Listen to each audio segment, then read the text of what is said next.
Blog Talk Radio. The motherfucking saga continues. Yo, what's up, world? It's badass thuggin' like I usually do, and you better turn it up, bust some speakers out, cause we off the motherfucking cuff. You dig how we do it? Dog Pound Gangsters 2000 and beyond. Bleh. What's up with it, y'all? Man, don't change that down. This your player partner, the legendary Cocaine. And you tuned in live to Off the Cuff Radio. Better not touch that down. Yeah, this is Cassidy, the hustler. And right now, you listening to the Guillotine. Show them the respect they deserve, man. Off the Cut Radio, man. Y'all already know how they doing it, man. I need y'all to stay tuned. They've been doing it for years, so show them the respect they deserve. And you heard it out of bars, mouth. Easy. Keep it moving like this. Yo, this your boy Rampage. You're not rocking with the best. With Off the Cuff Radio. Classic. History. Fix your face to all you haters. We off the cuff, baby. What's up, everybody? This your girl, Bonnie Dollars, the Queen of Trap, representing Crenshaw, and you are now tuned in with Off the Cuff Radio. What's up? What's up, y'all? This is Miss Irresistible, giving a shout out to the livest show on Friday nights, Off the Cuff Radio, and I'm live from the 704. Make sure y'all tune in for the blazing hot music. What it ain't, what it do. It's Chili Chill from that original Lynch Mob. And Off the Cuff Radio, always where it's at on Friday nights. West, y'all.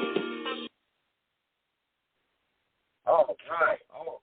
What it is, this is Man King Ed and the Media Assassin, and we are now tuned in to episode 588, live and direct of Off the Cuff Radio. And this show is sponsored by Cocaine's Buddy Boy Entertainment, Schoolboy Radio, Da Vinci Clothing. Got my host T-Max with the facts on the line tonight. What it do, man. Another fantastic Friday on that OTC frequency. We are live, fresh and direct, ready to go. Shout out to our co-host of Spiritualized Sandman, Lady Chinchilla, and of course, DJ Sincere Dirty Bases Radio. And we are ready to rock, man. King, let everybody know about who we got with another legendary luminary of hip-hop royalty gracing our platform tonight. Man, let me tell you, man. Doggystyle came out 30 years ago, around this time period. The album that pretty much changed the landscape of hip-hop as we know it, possibly one of the most anticipated hip-hop albums of all time. And what I wanted to do is I wanted to reach out to the players that contributed to this classic.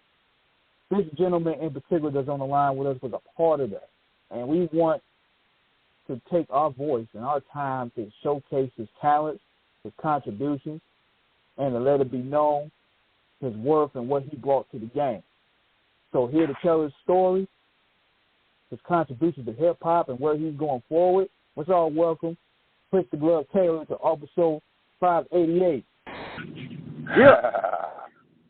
Thank you, man. You guys are incredible with that. I appreciate that, and thank you for having me on here. Man, legend. Yeah, Thank I did you that for off the joining head, us. man. Yeah, I did that off the head. I ain't write that down or nothing. Well, you got skills, baby boy. Man, look, Chris, this is an honor and privilege. You wrote the soundtrack to our youth, man. I mean, what more can we? I mean, you gave us you were instrumental in creating so many classic albums and records in terms of what would define that new generation of West Coast fresh, man. This is historic. Like we do, man. Thank you. Yeah, tell everybody a little bit about yourself. Well, I'm Chris the Glove Taylor, and I'm a DJ. I started in about 1984. I started in 1980. That's why I had to learn what the hell a DJ was that I wanted to be. But then fast forward to my first break was when I was working at a club called Radio, and they put out a movie called Breakin, which was about our club. So I was the DJ in the movie, me, Ice-T, rest in peace, Shabba-Doo, Boogaloo Shrimp. That was, I'm 21 years old and got a song on the soundtrack, and it sells 4 million copies. So we got multi-platinum record and the movie and you know, the Shaka Khan I Feel For You video they call. They want me to be in the video with her so they can make the crossover tie together. So I got a #1 video and move along to working with Dr. Dre and doing some groundbreaking music. After NWA is when I came and got involved with him and started a kind of crusade on not so much sampling and more playing the parts, you know. So I like to think that G-Funk stands for glove, but I don't ever say that to people. So, you know. But going along with that, I got with Dr. Dre around 1989 with Ruthless Records. I was signed there as a producer and an engineer, you know, mixer. And I actually took Dre kind of under my wing. He's a great producer, got hit records. But I showed him some things he wasn't aware of, like the SSL mixing board and those types of, I'm more of a technical guy. And so I showed him got him really advanced technologically. It was like he met an alien. And then next thing you know, he taught himself all of those things. I'm just in the room working, doing my part, and watching this guy and watching his greatness.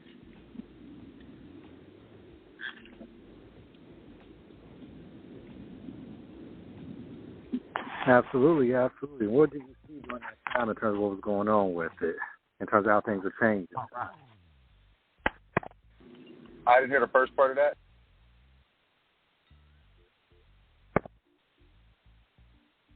Huh? Yeah, I didn't hear the first part of that question. He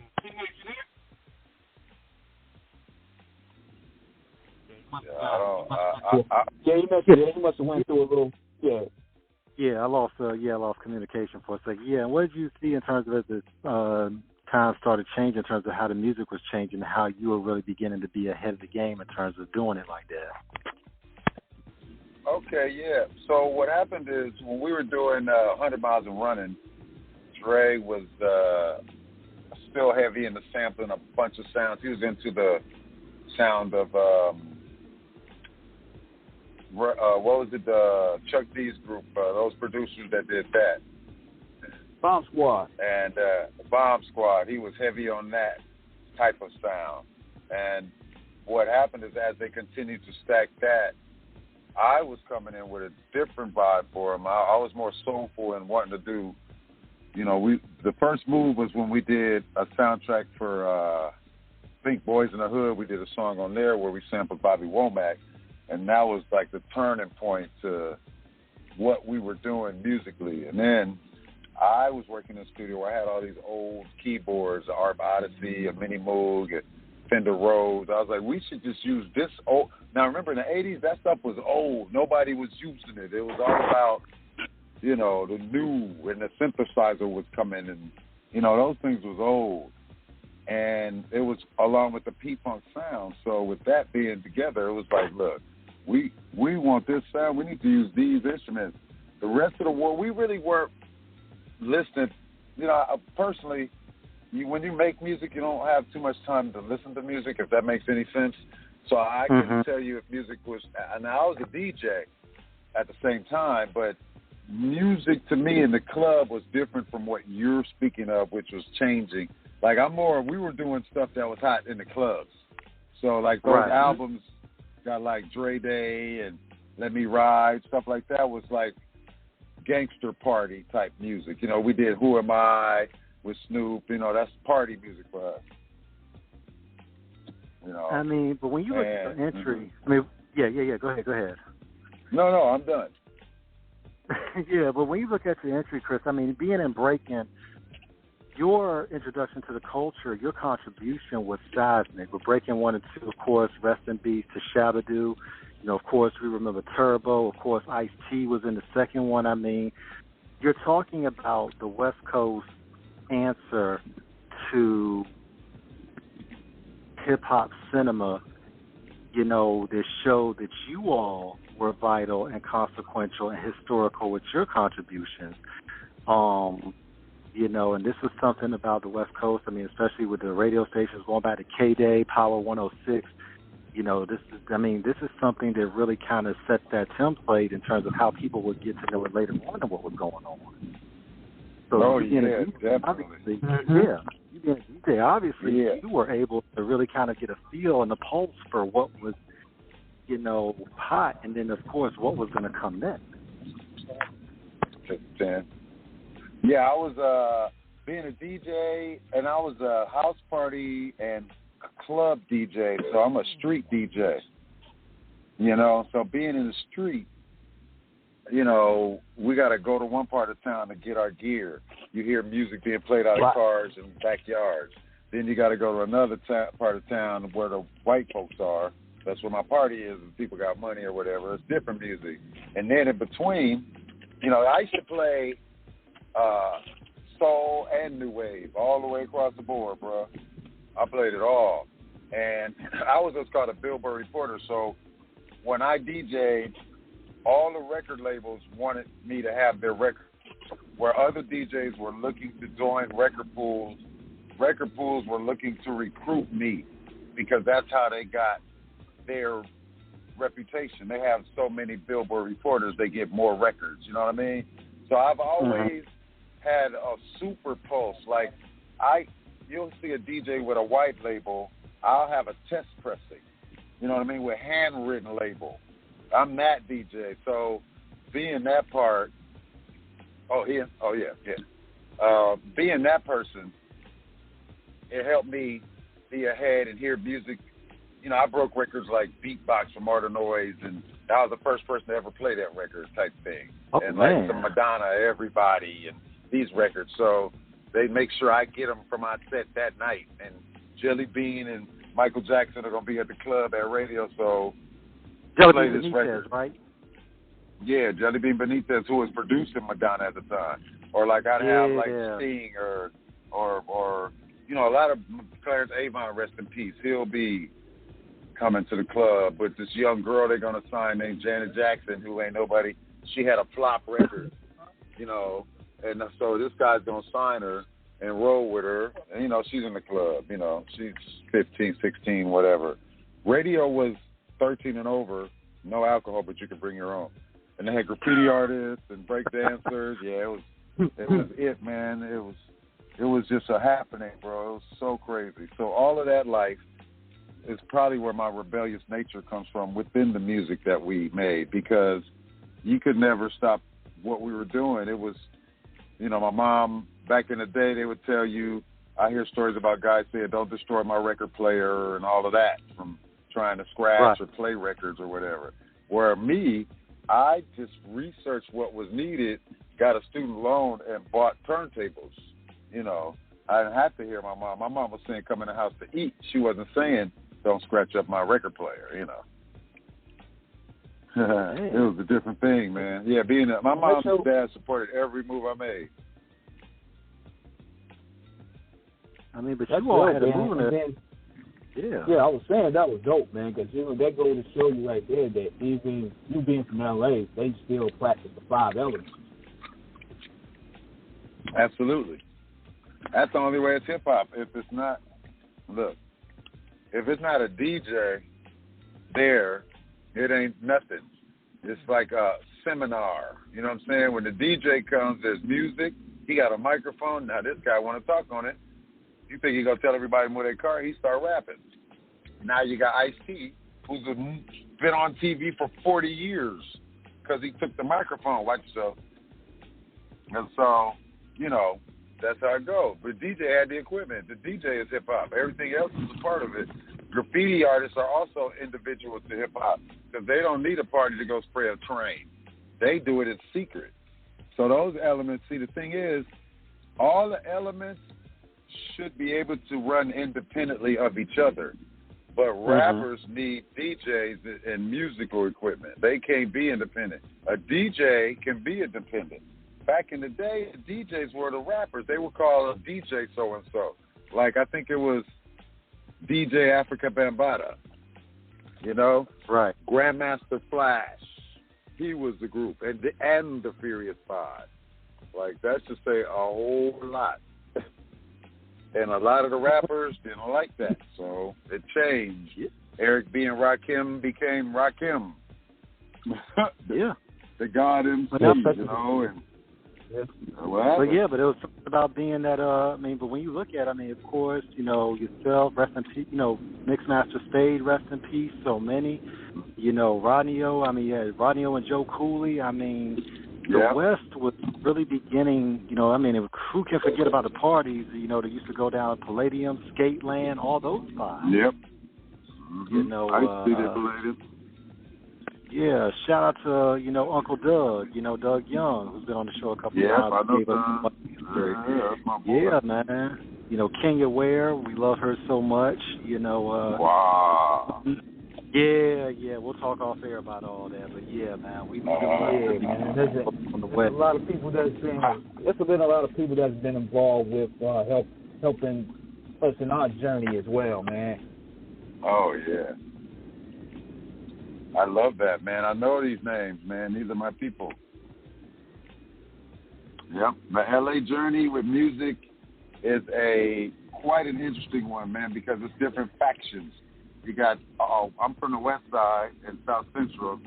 Then you got the Latinos that are in El Monte. They feel like they created scratching and it started there.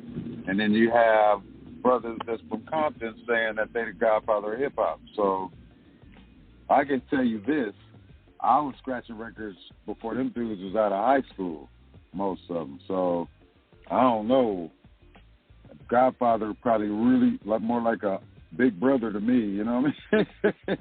Like that day Godfather, that's my brother. He a year or two older than me. Like I'm 61, man. I've been doing this for a while. I laugh because I hear people talk about, I was here, I was there.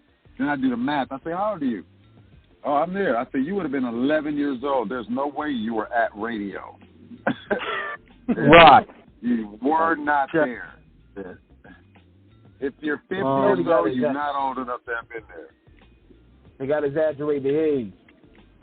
Yeah. They forget, man, they saw the movie and think they was breaking.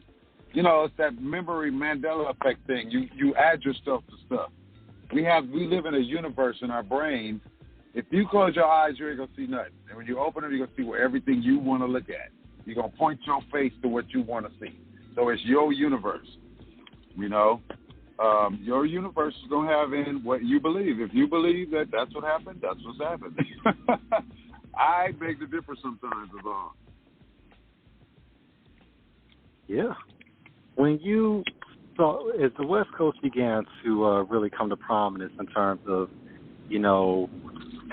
pretty much 1986 is considered one of the watershed years for the West Coast. Of course, NWA and the Posse dropped their album, and also Ice-T drops Rampage, which are two seminal releases, which will really kind of get everybody on notice about what was going on out there. Tell us about some of the rappers that you met along the way in terms of who was, making noise at the local level before they would hit the national stage during your time coming up. Oh, yeah. When I was coming up, I was working with guys like C.J. Mack was a rapper coming up. I did his very first record. He rapped. He couldn't come in my house because he was a gangbanger, so my mom made him stay in the yard. So I had to set the microphone up in the patio and run the cable through the window. So he rapped out there. We did some demos, and then went on to record some of his songs on his album. I worked with Arabian Prince, Egyptian Lover, other vocalists like NG, and he used to be the Spin Masters. Then you had Nipsey Hussle all the way fast forward. Of course, Snoop. And I knew these guys, Warren and them, when they were, in high school basically, or just coming out. These are the guys on the street and in the undercurrent. Mossberg, rest in peace. Cats like this. All of these guys. I basically came across pretty much everybody that rapped. Tone Low, Young MC. People don't talk about them. And then my boys were like, Bobcat is one of the DJs that came off of my family tree. and he went on with LL, and you know, so I was around these guys. There's a lot, man. That was a lot.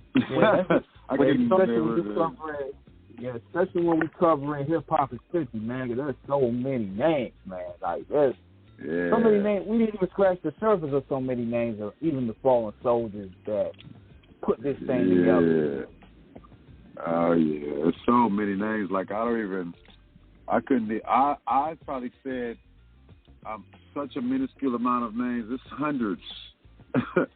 There's Domino. I got to go by neighborhoods because I can't come. So you go to Long Beach, I got 6 rappers. You go to Compton, I got 19 rappers. You know, you got MCH, you got Compton Most Wanted, you got Bubba Law, you got Dr. Dre, you got Eazy-E, Jinx. All these guys grew on the same street. Like, that's just there. Then you come to my neighborhood. I'm Crenshaw and Slauson. So all that comes from me. So I'm claiming Corrupt and the Dog Pound and, you know, everything that's them. When you hear that, that's me. I was the person from that area. They were coming to my house. And then they had family, too, that were, oh, you live down the street from my cousin. I'm going to go over here. And they gangsters. You know what I mean? So they get the whole, I'm not no banger, but I live right, I'm in the mix. I'm the first music guy from over there that did hip-hop. I mean, Ronnie Laws has lived down the street from me. So there was always somebody with hot music. Like I said, Tucson McCall taught me how to play the organ. He already had a gold record playing the organ. So, you know, it's so many West Coast artists. And I'm just talking about rappers and MCs in the L.A. area, not even to singers. You got, Tyrese and what's the This Is How We Do It, dude, and all that. I mean, we got Montel Jordan and there you Battle go. Cat. Yeah, Battle Cat, that's my boy. He's one of the baddest producers around. Battle Cat got a lot of records, man. That's my guy right there. Shout out to Battle Cat. What's up, Cat? These guys, man, Dre, Cat, they give you the L.A. state of mind. Like, they make you be like, man, we got to go out and visit L.A., man. That just tells us out of town is what it is. Because they bring that flavor to the record. Thank you. Yes, man, we enjoy making music and keeping the streets safe. Absolutely. That's why I stay home. So now you're making this transition into music, man. And what are like your top 5 produced albums, like favorite produced albums? Anyone or my own? It could be any of. It could be anything. Like it could be from any genre. Like whatever inspired you. I think the top 5 projects that influenced me. I did this.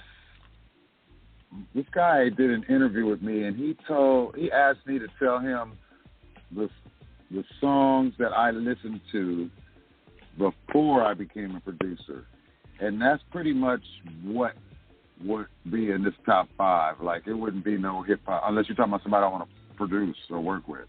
Or it could be music in general. It could be any album.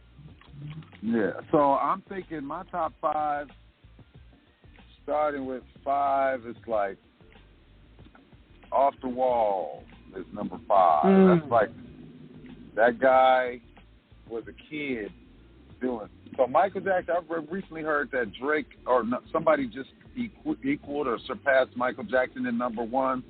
I said, that's an asterisk, homie. Michael Jackson was also the Jackson 5 and the Jacksons. They got like 20 more ones up in there, my brother. Those are number 1. That ain't even chart. So, yeah, that's not unfair. That's an unfair count. Michael Jackson was the Jacksons. If you listen to the background vocals, it's him. The low voices are the other brothers. So when they went and turned that into Off the Wall Michael Jackson, that was production in its finest. I've never seen a man make another man sound so.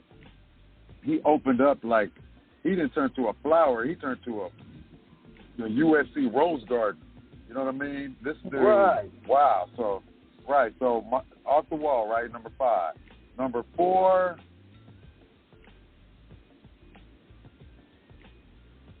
the number 4 rap album for me would be Earth, Wind & Fire, All in All.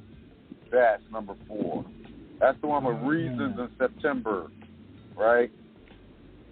Or September's in 6. It's a big gold disc. Whichever one got Reasons on it is the one. I know, right? Number 3 is Dream of the Blue Turtles by Sting. Y'all remember that Sting album he put out? Where Nas and them sampled and became Affirmative Action and a whole bunch of stuff came off of that. Yeah. That's number 3. My number 2 is Peter Gabriel's Soul. That dude decided to make an album, which is what I'm doing. And he just made it. And he spent as much money as he wanted on it, and that was a fucking brilliant album. Peter Gabriel, and then number 1 is The Chronic. Yeah. Yeah, man, that makes all of our listeners want to dig in the crates. I had to shoot that one to you, man, because we want to know what pioneered those sounds that you helped create for another generation, and that goes into another generation. You know what I'm saying? Yes, I do. You know, I feel like the reason that, so we hear us, I hear my brothers my age and a little younger, my generation of hip-hop, complaining mostly about the music that's today. And to me, it's like hearing people talk about the kids are bad, and then they pick they badass kids up from school. Like everybody kids are bad, bro. Yours too. Mine too, right? It ain't fake kids, it's all kids. So instead of complaining about the music, I decided to try to, I feel like it's our fault. They think that they just want to point and say, man, your music is bad. Bruh, we listen to Earth, Wind & Fire and Lakeside. They grew up on Coolio. How the hell are they supposed to make good music when they hearing Coolio, slide, liberty slide? They're not hearing Lakeside, the real way it went down. They grew up on they grew up on fast food music. Their music gonna sound like fast music. You feel me? Right. So we got to take them back to the basics, all the way back. That's why I love seeing these things where the dudes be like, I got so and so that can hear the song. They'll play like a Nelly song. So me. Oh yeah. So they hear a Nelly song, and then they'll play the original sample, or the kid will know they're like a young girl dating an older guy or whatever. Some of them, they play, and so you get to hear Anita Baker, and really, I don't want to sound like it's really about the study. Like if I hadn't studied Beethoven and Mozart, I wouldn't understand some things. If I just skipped over that and went to, I even went into Vivaldi and Brahms and all these other guys, But if you don't know nothing about it, then you'll never know about it. You don't know what you don't know. Man, you said Beethoven. You said Beethoven.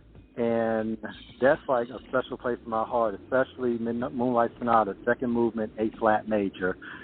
First heard that a boy named Charlie Brown when Schroeder was playing that, and I was hooked on Beethoven since then. What instrument? Classic. In terms of, go ahead. What instrument did you hear it on when you fell in love with it? What was it being played on? Piano. It was a boy named Charlie Brown when Schroeder has that piano solo. And I was a Beethoven fan ever since. I mean, when you look at Beethoven's Fifth, everything from his requiems to his ballads. I mean, everything is just. Right. While Mozart is considered to be more technically proficient, to me, Beethoven had more panache. But Beethoven had the layers. Yes, absolutely. Ludwig was special. You got Tchaikovsky, Brahms, like you said, and all of them. But yeah, Beethoven to me is the best. I like Vivaldi the best. He had more. Stop. Okay, my bad. He had more. I would say I like this chambermaid. He played all of his movements on the harpsichord. He stays more in the area. I like his movements, and I like his his B minor, A flat major. You know what I mean? Shit like that. Stuff like that. But yeah, that is where my head is at, because I'd make mob music, wicked music. My music is in the I do dark music sometimes, but I know how to flip the coin. So I like Vivaldi. He's more, baroque. You know what I mean? Now, you know, when you speak of dark man. music, I got, speaking of dark music, I got to sit this to you here, man. Like, how involved were you on the Niggas for Life album? Because one of the craziest beats I ever heard was Approach the Danger. Yeah, right. No, I didn't do anything on there, bro. I'm telling you, I came in right at 100 Miles and Running, Okay. and then the first thing that I worked on with Dre was that thing we did for outside of my group, and Michelet was that Bobby Womack thing for and then we did something else we did. But it was all Ruthless was us leaving. So we didn't make that much music when we got ready to start working on. We did the Chronic album so we could go get a deal and get out of there. And then after that, Doggystyle while we was on tour. That shit was a motherfucking Doggystyle. When you look at it, Glove from when you look at it, Glove from how go ahead. Yeah, but when you look at everything, Glove, from how NWA had been starting to blow up, obviously the Posse album came out in '86, and then Straight Outta Compton would drop in '88, which really opened up the door. But also too, I mean, this is also a time where you start seeing, the collective of a lot of those guys. Of course, we can't forget, Big Hutch, aka Cole 187 from Above the Law, a good friend of ours. So we're seeing this whole, what would be the layers of G-Funk starting, of course, a nascent nature, but yet and still will grow into something monumental. Of course, Dre, yourself, you all really, really are instrumental in that. To see how NWA impacted the West Coast, and to see that growth, what was it like? What did you feel in terms of where you all were headed in terms of the musical direction? And did you all know at the time that you all would transform hip-hop in a way that nobody anticipated? Absolutely. What we were doing is that we just wanted to, we was just kind of making shit we like, bro. We really didn't care about nothing else, bro. We didn't listen to many people. I had my R&B group, and then I was working on that. I really didn't want to do rap, but I was working with Dre, so I was like, what we doing? I'm rapping. Okay, let's go. And we kind of took music in a direction that we felt we wanted to go. It's like I always tell people, man, they say that you're a leader, but a true leader generally goes somewhere and he turns around and looks behind him and it's a gang of people following him. He didn't even know they was back there. And that's kind of how we do it. We just kind of we weren't trying to change sound. We was trying to be dope. And we wanted a dope name. What was dope? The Chronic was a dope way to say dope without saying cocaine. So we did that. None of us even smoke weed. Snoop smoked weed. It was all metaphorical. Man, but when you think about it, because we were young in 1992 when the Chronic dropped in the fall. I believe it was October, November of 1992 when the Chronic album would drop. All we knew, because this is, we tell our listeners, this is pre-social media, magazines, and we were still, I didn't start reading The Source until 1994. So all I knew about was just watching the music videos and then watching MTV News and watching BET, and then you see, they say legendary, NWA group member Dr. Dre is getting ready to drop a solo record, and we're like, holy shit, and then we heard G-Thing, and we were like, oh my God. But even then, before then, we had heard Dr. Dre deep cover during the summer for the movie, and we saw this tall motherfucker from Long Beach rapping his ass off, his name Snoop Dogg, and we're like, yo. Whoa. This is how it happened. That's exactly how we were feeling. Yeah, me too. It was mind-blowing. Only we was in the studio doing that. Tell us about how that whole thing came together with the initial bomb with deep cover and how, because this is about a year after Dre leaves Ruthless, given the situation that had been going on. How did you all huddle together, like, the West Coast offense and, figure out a play to run in terms of what was coming next? Take us through that history. We got plenty of time. Let's get it. All right. So what happened was we left Ruthless and we started working on this Chronic album. And actually, we was working on the album kind of before we met Snoop, And then we met Snoop and shit got wild. It got, started really flying up. And, but we didn't have a record deal. And, we had some money from a publishing deal, $1 million. So that money go fast when you got a gang of people in a studio and it's gone. So we didn't even really have a name yet, but we had this music. So this guy, Jimmy Iovine, was going to meet with Dre and Suge, but Jimmy Iovine paid a fee to meet with Dre. It was dope. We was like, what? It was like, look, Dre was going to go somewhere else. Jimmy said, I'll give you this to come here. And then he said, we finna go see Jimmy today. He finna give me this. Okay. So once we started making the record, we were still making the record. It was done when we met Jimmy. It was already done. But, we were mixing and whatnot. And it was just a trip because, we're making the record. We're mixing. I'm signing contract to Death Row Records in the midst of it. There was no name. It was just Future Shock or some shit. I can't even remember. Right, but, 1991. That's Future Shock. Yeah. So then it became that, and I'm signing this contract, and we working, and we making records, and then we go on tour, and then we it was so fast. Then we did Above the Rim.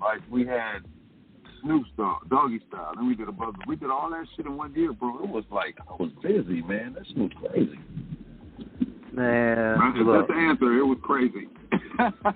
Well, look, Chris, before we get into the rest of that illustrious history, what was the science back in the day of how artists went about? Because you said Jimmy Iovine basically opened up the wallet for it. How did artists back in the day go about in terms of obtaining record deals, in terms of those negotiations and those meetings, in terms of how you got on? They meet with us. Where our music was hot. You can make a left here. Oh, can you turn that behind the curtain? Our music was hot, and that was it. It was just, we was dope. And we didn't do no negotiating. It was like, y'all niggas are dope.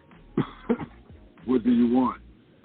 It was none of that, man. My experience in the music industry is completely different than most. I always got whatever I wanted. I could use any equipment. It was like unlimited budget, the whole thing. You said unlimited budget. Okay. That's like a shit at a candy store. With an asterisk, whatever Hyde Park is. But I tell you, being in that area so we do deep cover, right? So me, Trey, Cullen will go to the studio. We're like, okay, he got the beat he want to do and blah, blah, but he wants the bass, so we got the stand-up bass, right? Stand-up. Mm-hmm. So Cullen's playing this bass line, and Dre's like, no, I want it to be like this. I'm like, you need a fretless bass for that. A junior. Mm-hmm. And so we went around the corner, next door, and bought a Clevenger Junior bass. So Colin played just to play, because we were playing a sample. So it wasn't sounding the same when he was using other bass. We figured out what bass it was. I figured it out. And so that's the kind of shit. The bass is like $2,000. We go buy this bass and lay this part. I think we left the bass, so Colin took it. Dre didn't give a shit about that bass. He didn't want it. He wanted the sound. That was it. That's the budget. That's what I'm used to working on it. So I still work like that. So it never stops. That's why it takes us so long and it costs so much.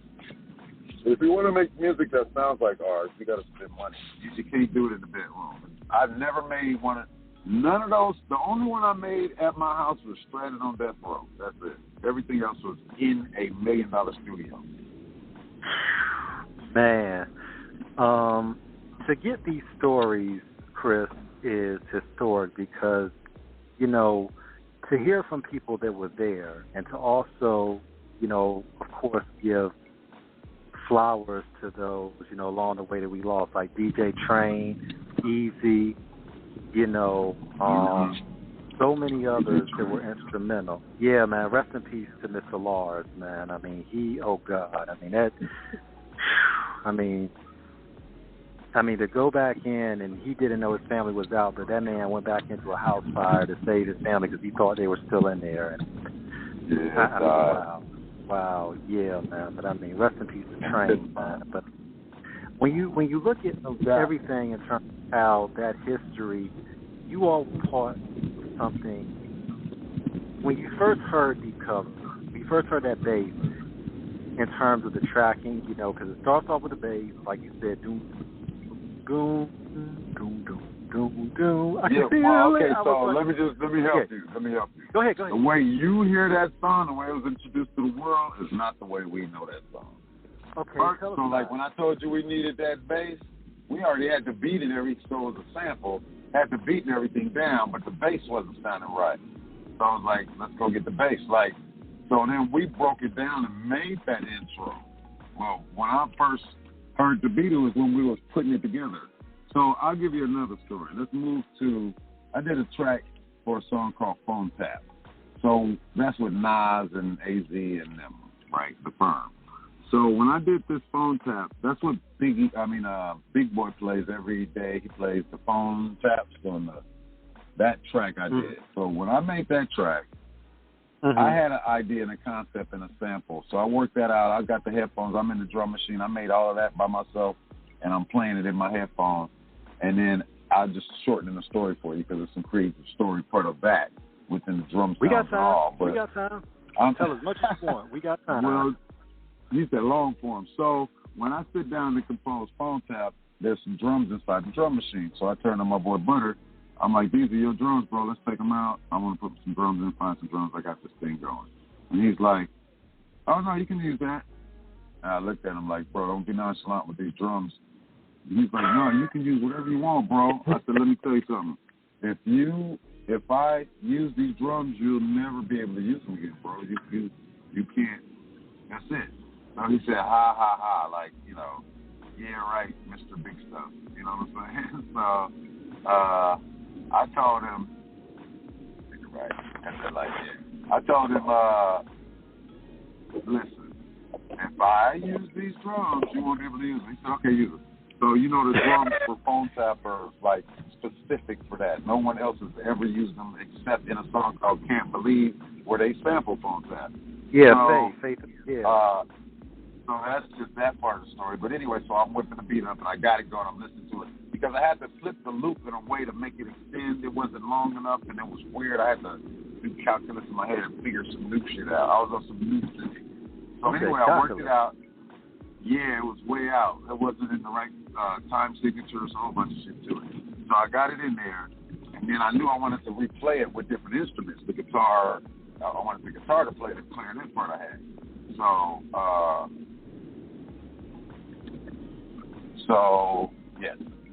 Yes. So, I'm sorry. What I went on to do was, I got this beat now on my headphones, right? I'm banging in the headphones like, okay, this is cranking.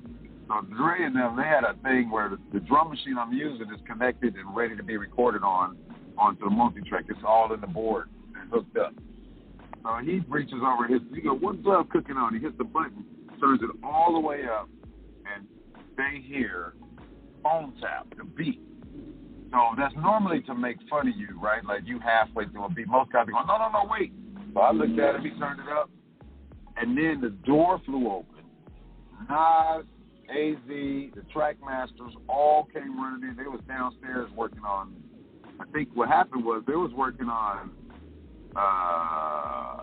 Desperado. And I heard that Desperado beat, and I was like, oh, shit, they got the hottest shit going right there. That Desperado is fire. I got to top that. And so I did Phone Tap. And they came upstairs to hear what the noise. They left what they were doing to come and see what Dre did. That's how that worked. And so I saw notepads come out, the papers tore up, they wrote that song in like 5 minutes. So, I mean, I came with the concept for the phone voice because I always wanted to have a song. I needed somebody whose voice was noticeable that you would know that sounded like a phone so that they didn't have to sound. When we mix records, make their voice sound perfect. I wanted to do the opposite, make the voice sound like shit. And so we did it. So that's the kind of, like, I like to bring to the table. That was me making a beat and hearing for the first time and being like, damn. But, I mean, you know, seeing the reaction of others, all that other stuff. Now, when we did Snoop's album, it was a party. The G thing was a party, too. It was a gang of people there all the time. Normally, when you want something for people to party to, you need a party. You can't. So when we make music, it's truly a laboratory. Like, you can't be stupid or goofy about it. If you're making dance music, people need to be dancing when you make the music. You know what I'm saying? It's that simple. You want to love music, you need some romance around. Have some girls and guys, and what you doing in the room goes on the tape. That's why my buddy used to tell me, man, I want to do a weed song, but he didn't smoke weed. So he play this and play that. What's this, nigga, right? What's this? Does it sound like it? Does it sound like that? No. What is it? So one day he did an edible, right? And he did a track and he sent it to me. He played it for me over the phone. I said, hey, nigga, what's that? That sounds like, and I didn't say a weed song, and he said, yeah. I said, what you? He said, I want some edibles. I said, the only way you can make a weed song is to be high, or weed got to be in the room, bro. If you're trying to achieve that. What we did was we made an album and then called it The Chronic. It ain't nothing on that album about weed except for the roach.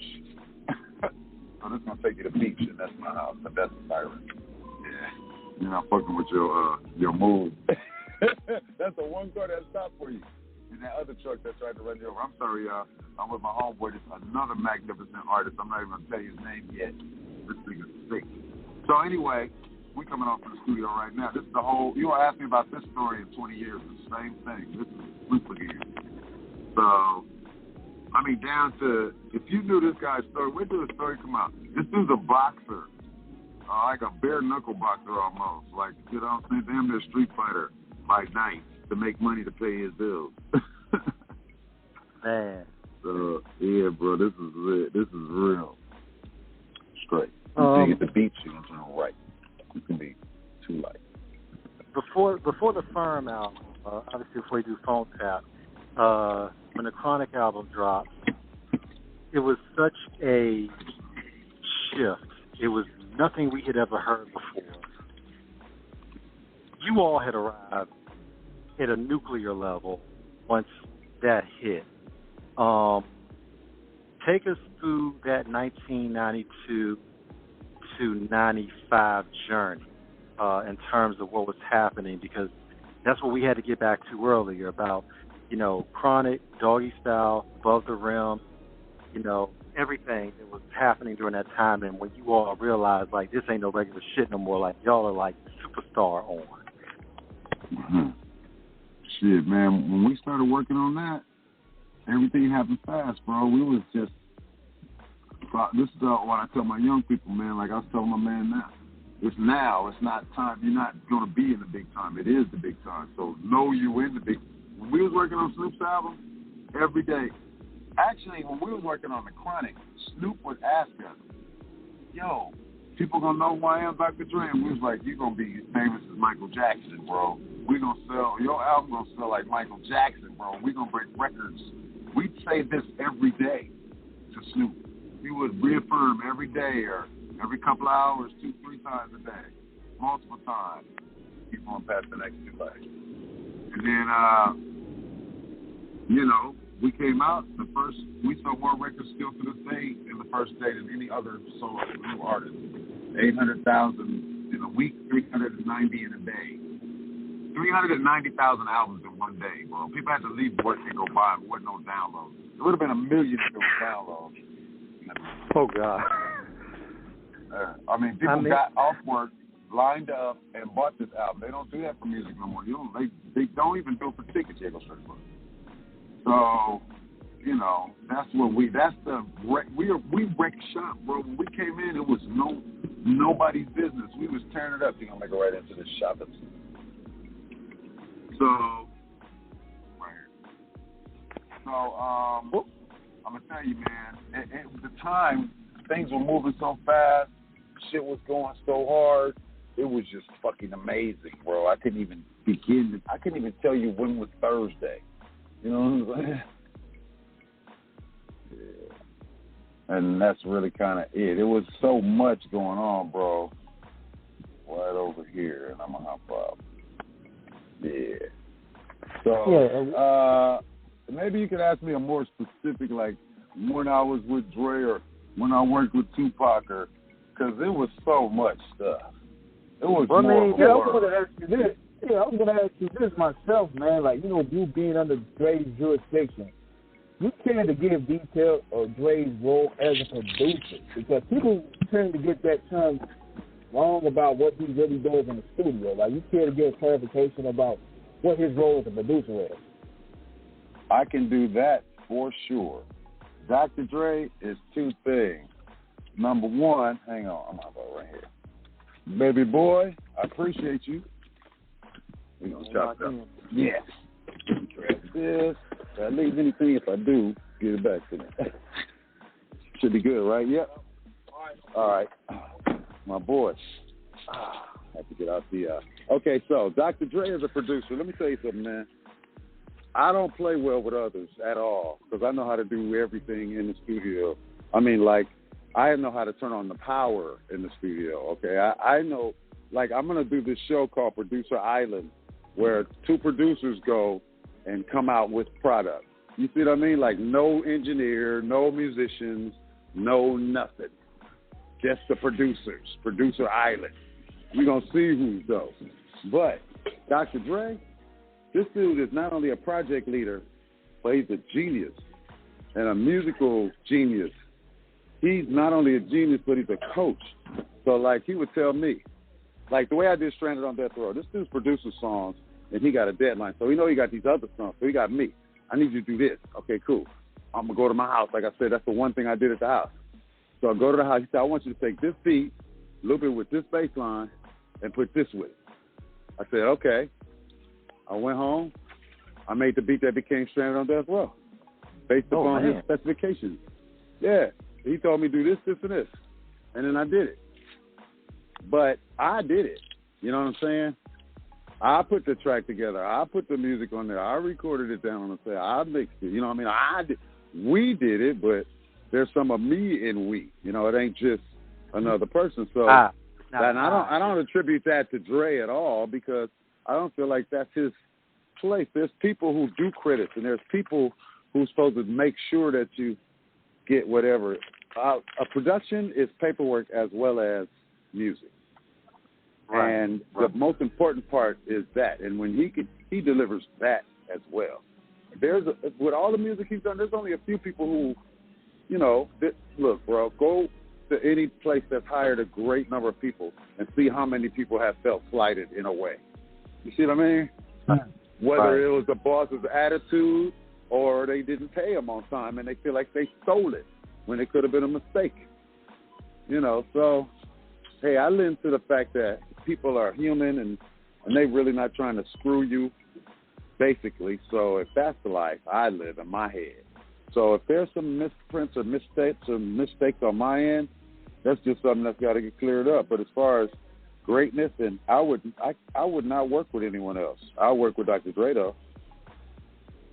And sometimes that's important in terms of knowing the chemistry and the camaraderie. It's all about how you combine to make something classic because you both understand the vision of it. And sometimes we've seen in rap groups, we've seen it with sports teams.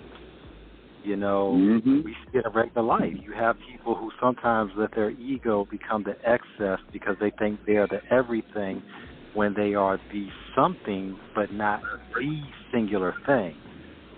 And when you're trying to bring it together as a cohesive, collaboration, everybody contributes to a team win.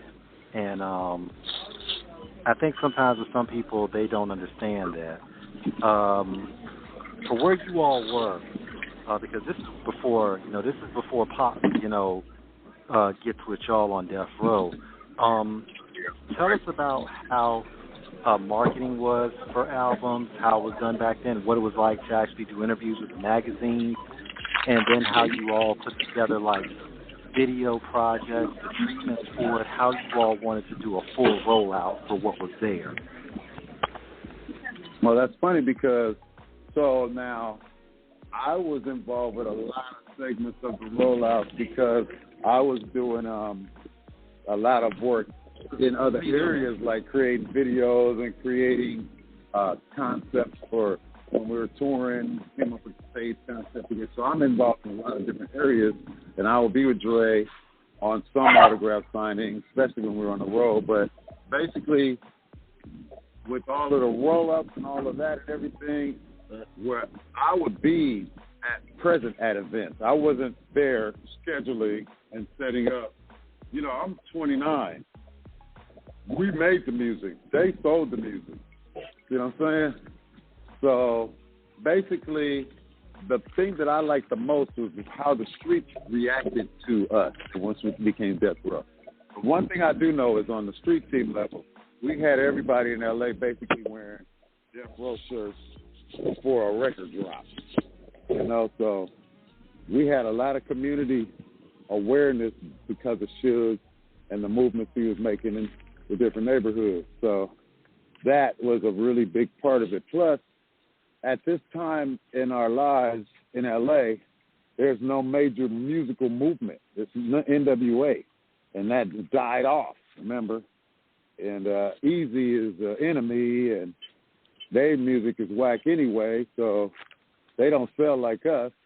Like in that 1 year, we had The Chronic, Doggystyle, and Above the Rim. We sold over $105 million in revenue. 3 albums, $105 million. You heard me? It's a lot of money.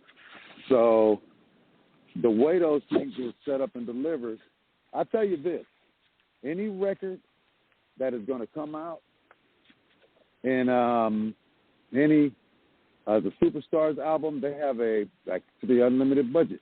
There's probably a number between 10 and 13 million that they put towards the record. If you can't spend 13 million on the record, you're weak, and that's how it goes. You trip, huh? It's a lot of money, not a little bit. Man, now we're talking about all this. Now, this is where it gets, a little bit dicier and spicier because this is where we start seeing the gang element come in more and more prominently. Back in the day in the early 90s, you had an idea with a lot of these artists, what they were doing from a perspective of they were in the street, Shout to Compton's Most Wanted, DJ Quick and all of them, but yet it was about how they were making. Mm-hmm. I didn't hear the last part. Yeah, but it was like we started seeing this come to prominence. What was it like when, at the West Coast, when you really started seeing more of the gang element come into it in terms of people being more open about their sets? Of course, Suge, being Mob Haru, and it was really becoming a thing out there in terms of, rappers being more open about their affiliations and even membership in the gang. Look, you're joking, right? Bro, Snoop, first thing he came out there, he was cripping on the records. Like, bro, they've been doing that. That was always happening. That just got more and more popular as far as the record sales. Them dudes was doing their thing. It didn't just happen. Hip-hop and banging always been together. There ain't no separation. Most of it, go look at Banging on Wax and you're going to see Battle Cat on the cover with a mask on. Like, trust me, bro, it's all the same. It's always been that way. And drug dealers. Because where else we going to get the money from? Don't white people don't believe in us. So we going to get this from the niggas in the hood that had it. Yeah, Easy is that guy. Goes hand in hand with street culture. I said it goes hand in hand with street culture. Any movement, you got to be moving on the ground level, or you won't have any movement upstairs. So that's that. But gang, it got louder. People started using it as a way to sell records. Like NWA was not a gang group. They talked about violence in the hood and stuff and did shit like a bunch of wild nerds, to be honest with you. You didn't hear them saying nothing about a set or running up on, they was robbers and thieves. They was a band of, they were outlaws, you know?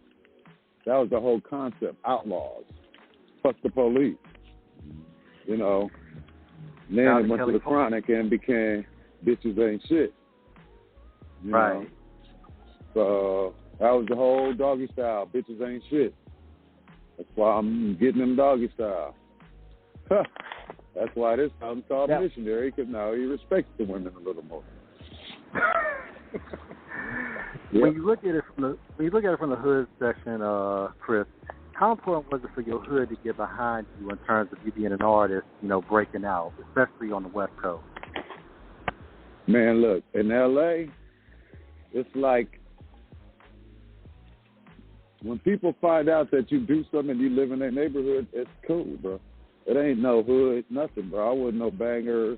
I didn't have to pretend like I was, like I didn't go to Juilliard and was on the set, you know, and had to act like I couldn't dance and some shit. I grew up in Ladera Heights, man. All the houses was $1 million when I was a kid. Like, I ain't never been, bro, the 60s come up here to rob people. And maybe one or two live up here. But, like, I don't even, I went to Inglewood and all that, but I don't get that whole, I know I wasn't that. My life is different. I'm more like the kid who had, you know, figured out how to get the equipment to be the DJ, you know, as opposed to, man, I had to go and sleep on my man's couch to practice to be DJ and take 4 trains in the borough, and I was 11 and I didn't have no food to eat. Nah, I got a student loan and got some. I said, "Hey, Dad, I'm supposed to buy books with this, but I'm in the broadcasting stuff at school, so can I get some turntables?" He said, "Hell yeah, let's go." He said, "You can get whatever you want with that student loan, but you have to pay it back." I said, "Okay." I ain't never paid it back. It's like $800,000 now, bro. Seriously. Don't mess with them student loans. If I could go back and tell myself that, I'd be like, go get a student loan. Go get that money. Go. You better break in that store and steal them turntables. I would tell myself to steal the turntables before I tell myself to get a student loan, okay? Hey, that's for broken holy. Oh, no, it's not. That's some shit I knocked off. Hey, who knows, man? You can probably come up with a song off the concept alone, man. That's the beauty of dialogue, that you can just be creative within the dialogue. That's what we do, man. Come on. Shoot. But I tell you what, though, so I will tell you this. The one thing I noticed during the whole transition from NWA to when I was on the road with Dre and he was NWA, it was a whole lot of white kids that asked for autographs, bro. It was like they were everywhere. I mean, if we went to Calabasas to the mall, there's some of the white kids wanting some information. Hey, you know what I think? I think what happened with that was when they put them on that Rolling Stone cover, and that crossed them over to like rock star status. You know what I mean? Bro, NWA was rockstar status off the first album because we changed the whole way, the whole way that music was calculated to be number one. They started doing it based upon sales because NWA sold so many records the first week. Everybody tried to copy their method and front load, but it didn't work. NWA would sell 100,000 week one and sell 2 million in a month. They would stay number one until the record wasn't for sale no more. Like, so we changed a lot of things. The way they calculated the record sales, we changed that. They talk about, that's why they call our music West Coast music, because it's too unbelievable that 90% of it comes from Los Angeles. Yeah. Like, and it's in a small area within 10 miles. Long Beach ain't but 10 miles from me. And this is where the nucleus of the music industry is, bro. We got so much music, they put it to the whole coast. Like, I can name the people that's not in L.A. E40, Too Short. The Bay. Yeah, Keep the man. San Diego got a couple people, and then they got Sir Mix-a-Lot. In Seattle. I ain't heard of nobody from Oregon, but it might be. But that's it. It's L.A. They just don't want to say L.A. music. They call it West Coast. Hell, L.A. not even on the coast. Inglewood and Santa Monica is, motherfucker. Excuse me. Ain't no coastal L.A. You got to go to another city to get to the beach. Venice. You know what I mean? Manhattan Beach. All the beaches got different names, man. They're all different cities. Not L.A. Where's L.A. Beach? See? Y'all from L.A.? Nah, I'm from. Nah, we from the South. All y'all from the South? Somebody in here was from L.A. Yeah. Somebody said. No, we're both from the South. I misheard that. I was thinking I heard that. I heard something else. We're from the same time frame, but not the same city. No, it's all good. But we grew up.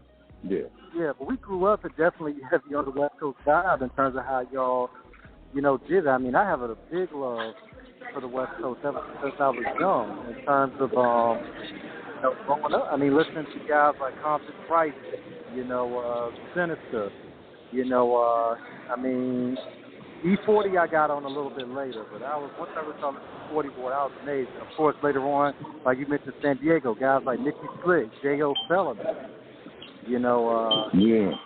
I mean, we were basically the ones that, with being music connoisseurs, we was like, man, look, the West is gonna be the next to pretty much change the landscape, because out here they had their coastal biases at the time.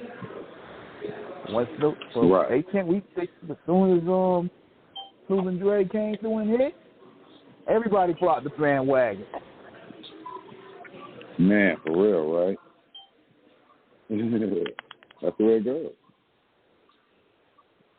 But all it took was because Deep Cover was basically, it sounded like an E Hard East Coast record. So it gave it something that they could somewhat vibe to. Yeah, E40. Deep Cover was it. Deep 40 was it. Oh. Deep Cover, yeah, that was a bad song, wasn't it? Personally, I like the remix to that, because that had a harder Snoop verse in it. Which verse did he do on that one you like? It was like on the Max.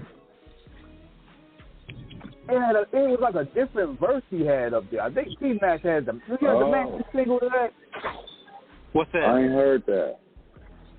I'm gonna find it and I'm gonna tag you in it, man, because it was like another version of the song. That's fire though. Yeah, I'm gonna let you. Yeah, after the show, I'm gonna send it to you.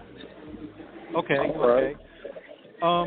When you think about where the West Coast, where it was going, and then everybody else that was coming along at that time, because you had so many other guys who were really like King T, you had Cam, of course Dove Shack. It was the West. It was just opening up so much more as it progressed. And you all were really seeing it just be way different in terms of how you all were making moves. And I'm kind of losing my train of thought, but I was trying to get it back. You all were already kind of moving. Tell us about this situation with Tupac before he officially was announced on death row. But tell us about the Above the Rim. This is where we get to the Above the Rim history of 1994. Tell us about that project in terms of where once again you all really brought it together from the East Coast and West Coast, and how Pop became a part of that. Basically, when Suge got Pac out of jail, that was it. Everything switched over to Tupac. So, but honestly, we didn't do nothing. Okay, so I work with Dre.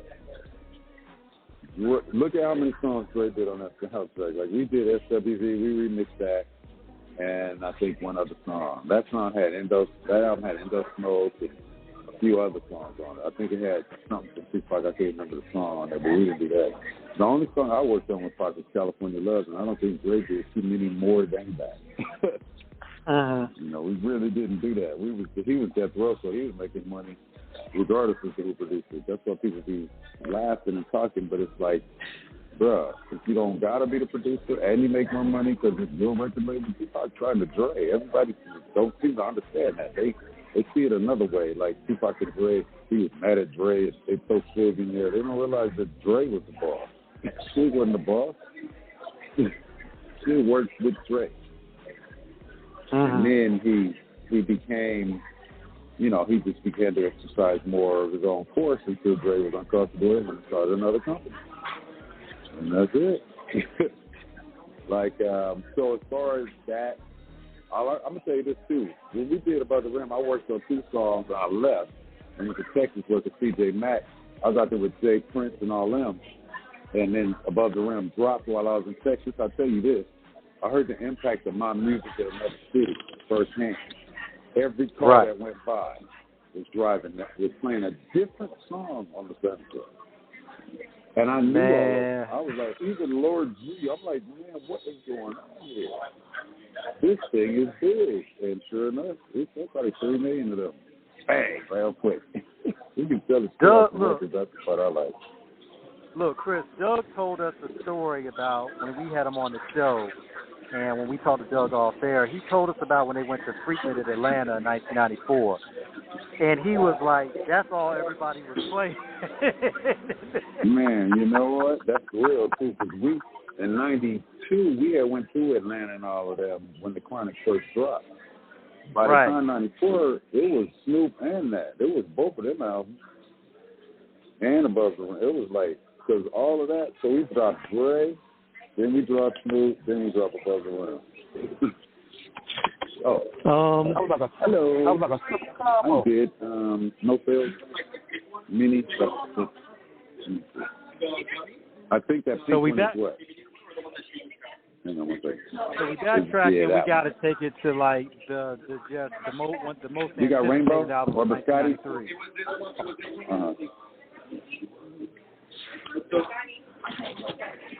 So say the question again. I'm sorry. Yeah, not a problem. Yeah, so we gotta rewind it to the most anticipated album of 1993 with Snoop Dogg when he gets his solo project, Doggystyle. You know, and we had got the word that there was gonna be a Snoop Dogg solo project. No need to talk about all the drama that went on behind it. You know, we don't need to rehash all that history. But what was those sessions like in terms of when you all got the green light to do that album and just what it was, just we know that it was. We know what with Doggystyle that was not the full version in terms of what you all had in mind. Correct me if I'm wrong on it, because I know there was a lot of stuff going on. I know y'all had to get the album out. But what was those sessions like in terms of the vision you had for it and how it came out, and were you all satisfied with the sound of it at the end? So wait, did you say that we had to sacrifice or we were? So let me tell you what happened. I hear what you're saying. So this is how me and Dre work.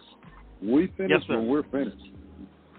Ain't no rush. We missed about 50 deadlines. They were trying to pressure us for that. Let me tell you, man, that Snoop album, they was trying to pressure us like a mother for that. I know. That's Jimmy, why, bro. We know the story. And it was like, man, would you quit calling up here?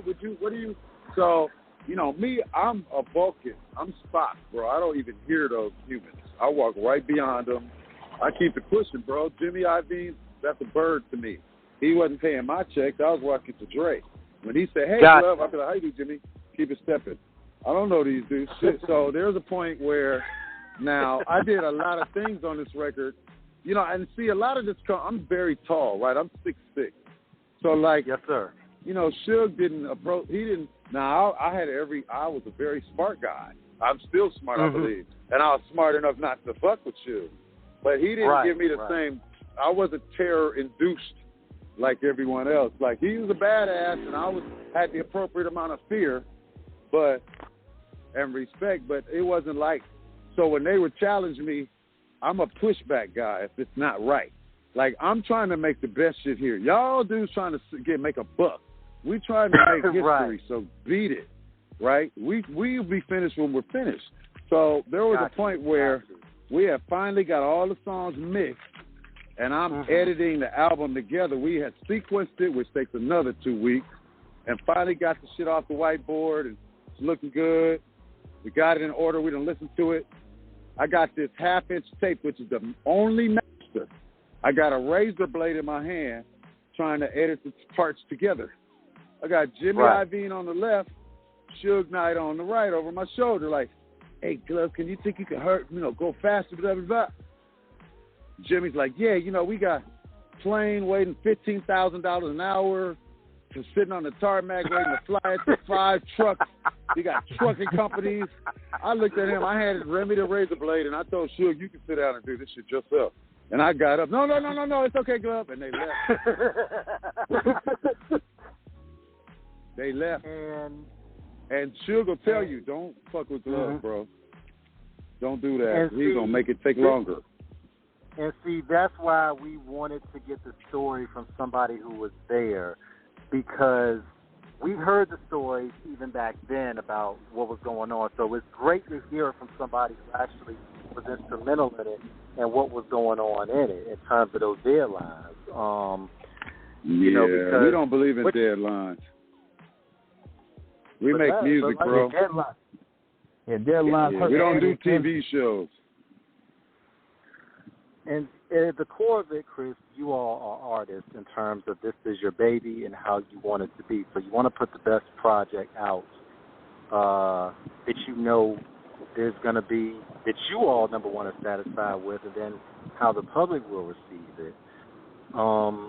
When you look at music today, from how you all did it, how do you feel about a lot of the artists coming in? Because there was a process. We all came up in that era where you really, really had to have something in order to get in. And now you see a lot of artists who really, I'm going to just be real, they treat it as a hobby, not as a passion, not as their life story. And they just, nowadays with some of the music we hear, it's not really imaginative. It's very cut and dry in terms of copy and paste, follow what the next man or woman is doing, and how I can just get something out on social media to get everybody following behind. You all didn't do that back then. How do you feel, where do you feel the art today is in terms of the culture and what we're seeing now? Hey, man, let me tell you, when I was coming up, there was a whole lot of stuff, music that nobody liked, so a whole lot of hip-hop that you never heard that was bad. So, personally, I feel like music is where it should be, and at my age, I'm not trying to hear what the newest bop is at when I was 13. Even though I'm a DJ still, I don't need that. But when I do hear the newest bop, I can tell you if it's hot or not. You know what I'm saying? Right. So I'm not really, I don't care what the music sounds like, bro. I make music, bro. I don't give a fuck about music or what it sounds like. I can make it be any way I want. I only listen to my music, bro. Let me put you like that. I don't listen to records. I was a DJ so heavy. All I did was listen to other people's records. I'm just even in the score. I'm listening to my music. Period. I make records. I make tracks. It's a rare occasion that I listen to something new. Or like the other night, my sister was playing. So I had posted something with Kenny G where he wanted to battle Andre 3000, and my sister didn't. So she downloaded Andre 3000's album so we could hear it, and I listened to a few minutes of it. That's like the most recent, and then I like that song "Float" by Janelle Monáe. You see what I mean? Like, I don't mess around. So that's your answer, how I feel about it, I guess. But I've always been like that, except for the things that I mentioned, like Off the Wall, All in All, or anything Earth, Wind & Fire, anything Ronnie Laws, anything Parliament. They don't have those groups no more. It ain't nothing to compare. So what they get off on is something else. I'm not into that, so my daughter gets turned up when Kaylin For Real shows up. I think I sing better than him. There you go. I was in an R&B group in the 90s. We went on tour. I could show pictures and albums. Kaylin For Real is hot. Auto-tune does a lot. I'm messing with it myself. Hey, look, I'm not against any of that. I love it. I listen to my daughter's 18, so I see what she listens to, and I like the fact that she knows all the words to the 90s songs that I play. I was listening to Silk the other day, and she was over there going, "Freak me, baby." You know, she knew the words. Yeah. She was like, they was nasty back then. I said, that dude is saying he want to F you. What you talking about? At least homeboy said, let me lick you up and down. He didn't say, let me F you up and down. But yeah, it's funny though. He around with it. He was around with it. Exactly.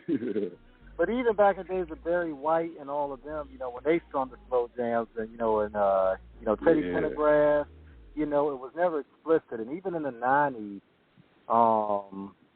even in the 80s going into the 90s, you know, it was always the innuendo. Like when you had the whispers, you know, and we begin to rock. Steady. Yeah, exactly. Yeah, you know, steady rocking all night long. Yeah, that's hot. And see, but that was think about, and the era we all came up in, and this is not us being the old men screaming off the hill, but the era, King's 40, I'm 45. So the era of music we grew up in between really being born in 78 and 83, respectively, we were within a 20-year period of listening to the Beatles, James Brown, you know, Jefferson Airplane, Earth, Wind, and Fire. Y'all heard everything. Y'all came at the right time, right? Yes. And the 80s was new. Yes, Madonna. Chic was new. And Leon Silver's the third. Yeah. Right. You know, Atlantic Star, SOS Band. Right. You know, there you go. So it curated it helped to mature and hone our musical ears. When we started seeing sampling become real heavy in rap songs, we knew where those samples were coming from because we'd already been familiar with it. And it really gave us an appreciation for the foundation of what was laid for a lot of those artists that would come along the way later on. You know, when we look at hip-hop from 1984, in terms of really when it started to become big, you know, with Def Jam, you know, you started seeing LL, you know, the Fat Boys, Beastie Boys, Public Enemy, KRS, Ice-T, NWA. We start seeing from 1984 on up. This is when it really becomes a thing.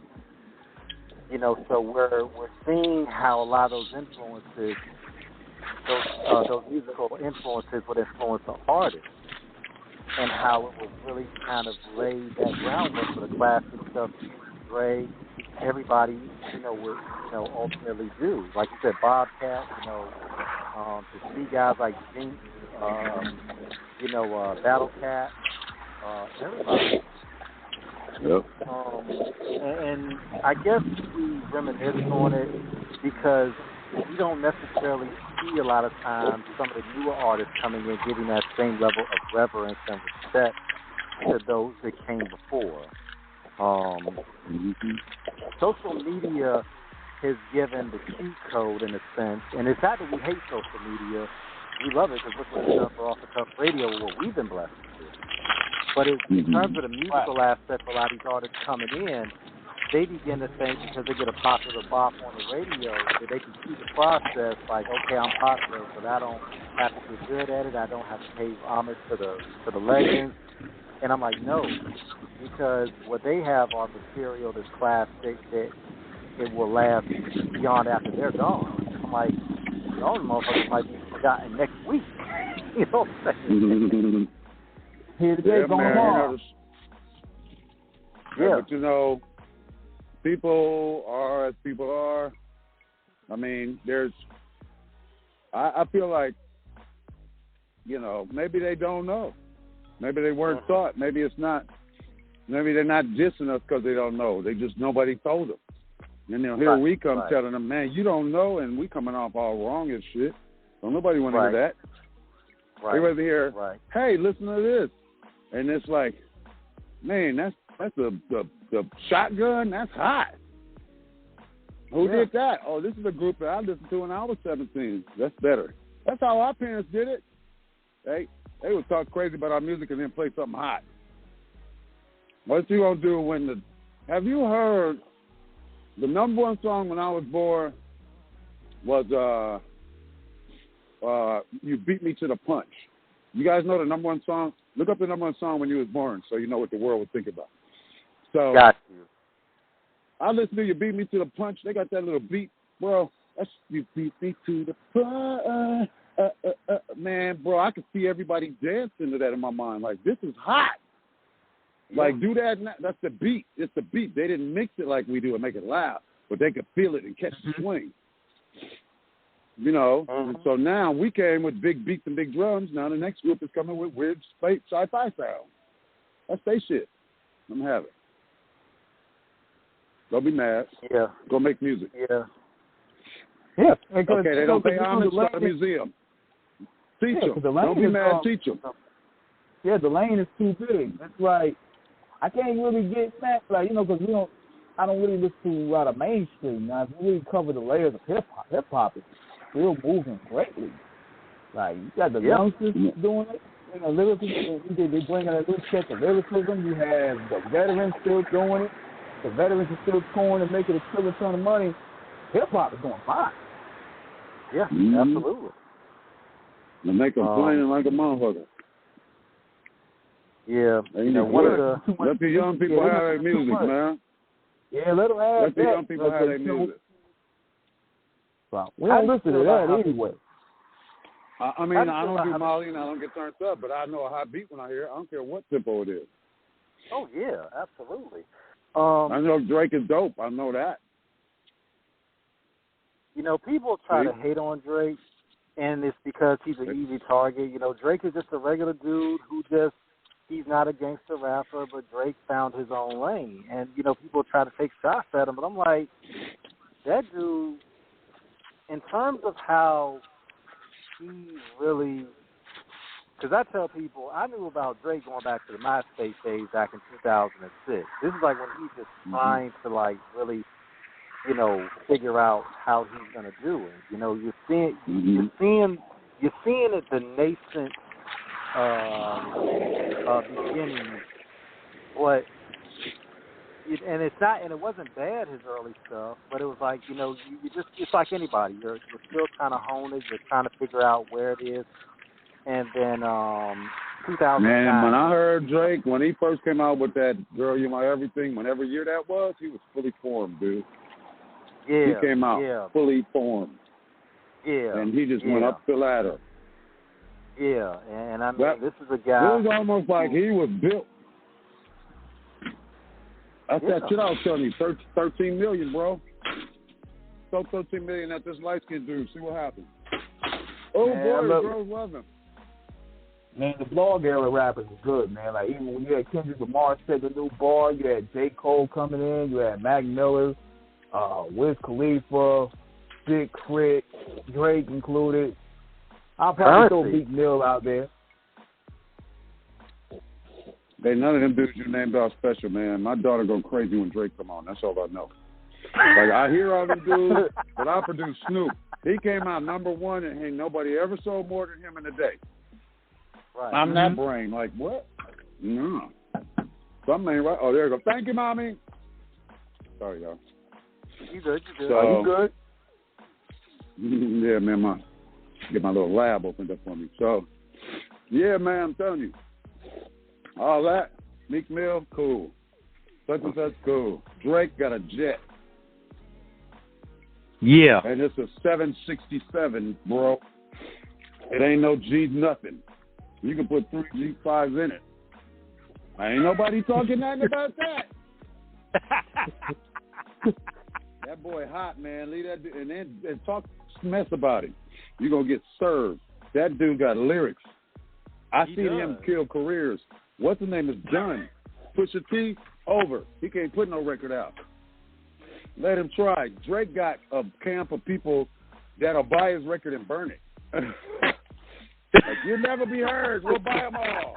These motherfuckers nuts, bro.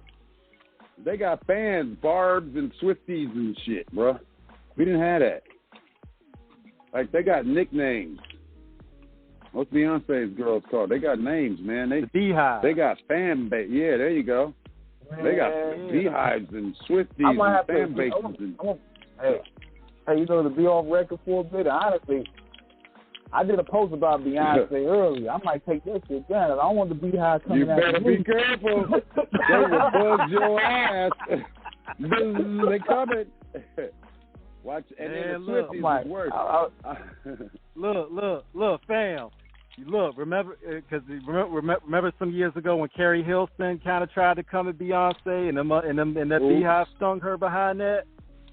Carrie Hilson ain't had a record out since. Man, see, yeah, you gotta look at what really happens. Like, they killed her career, bro. She done. Carrie Hilson was fine too. Was a motherfucker. But Chris, it was crazy because when I first heard the track, my first thought was, why would Carrie even open up the door for something like that to happen? I'm like, because that was what just happened? Like did she copy her or something? I think I don't honestly, know the story about that.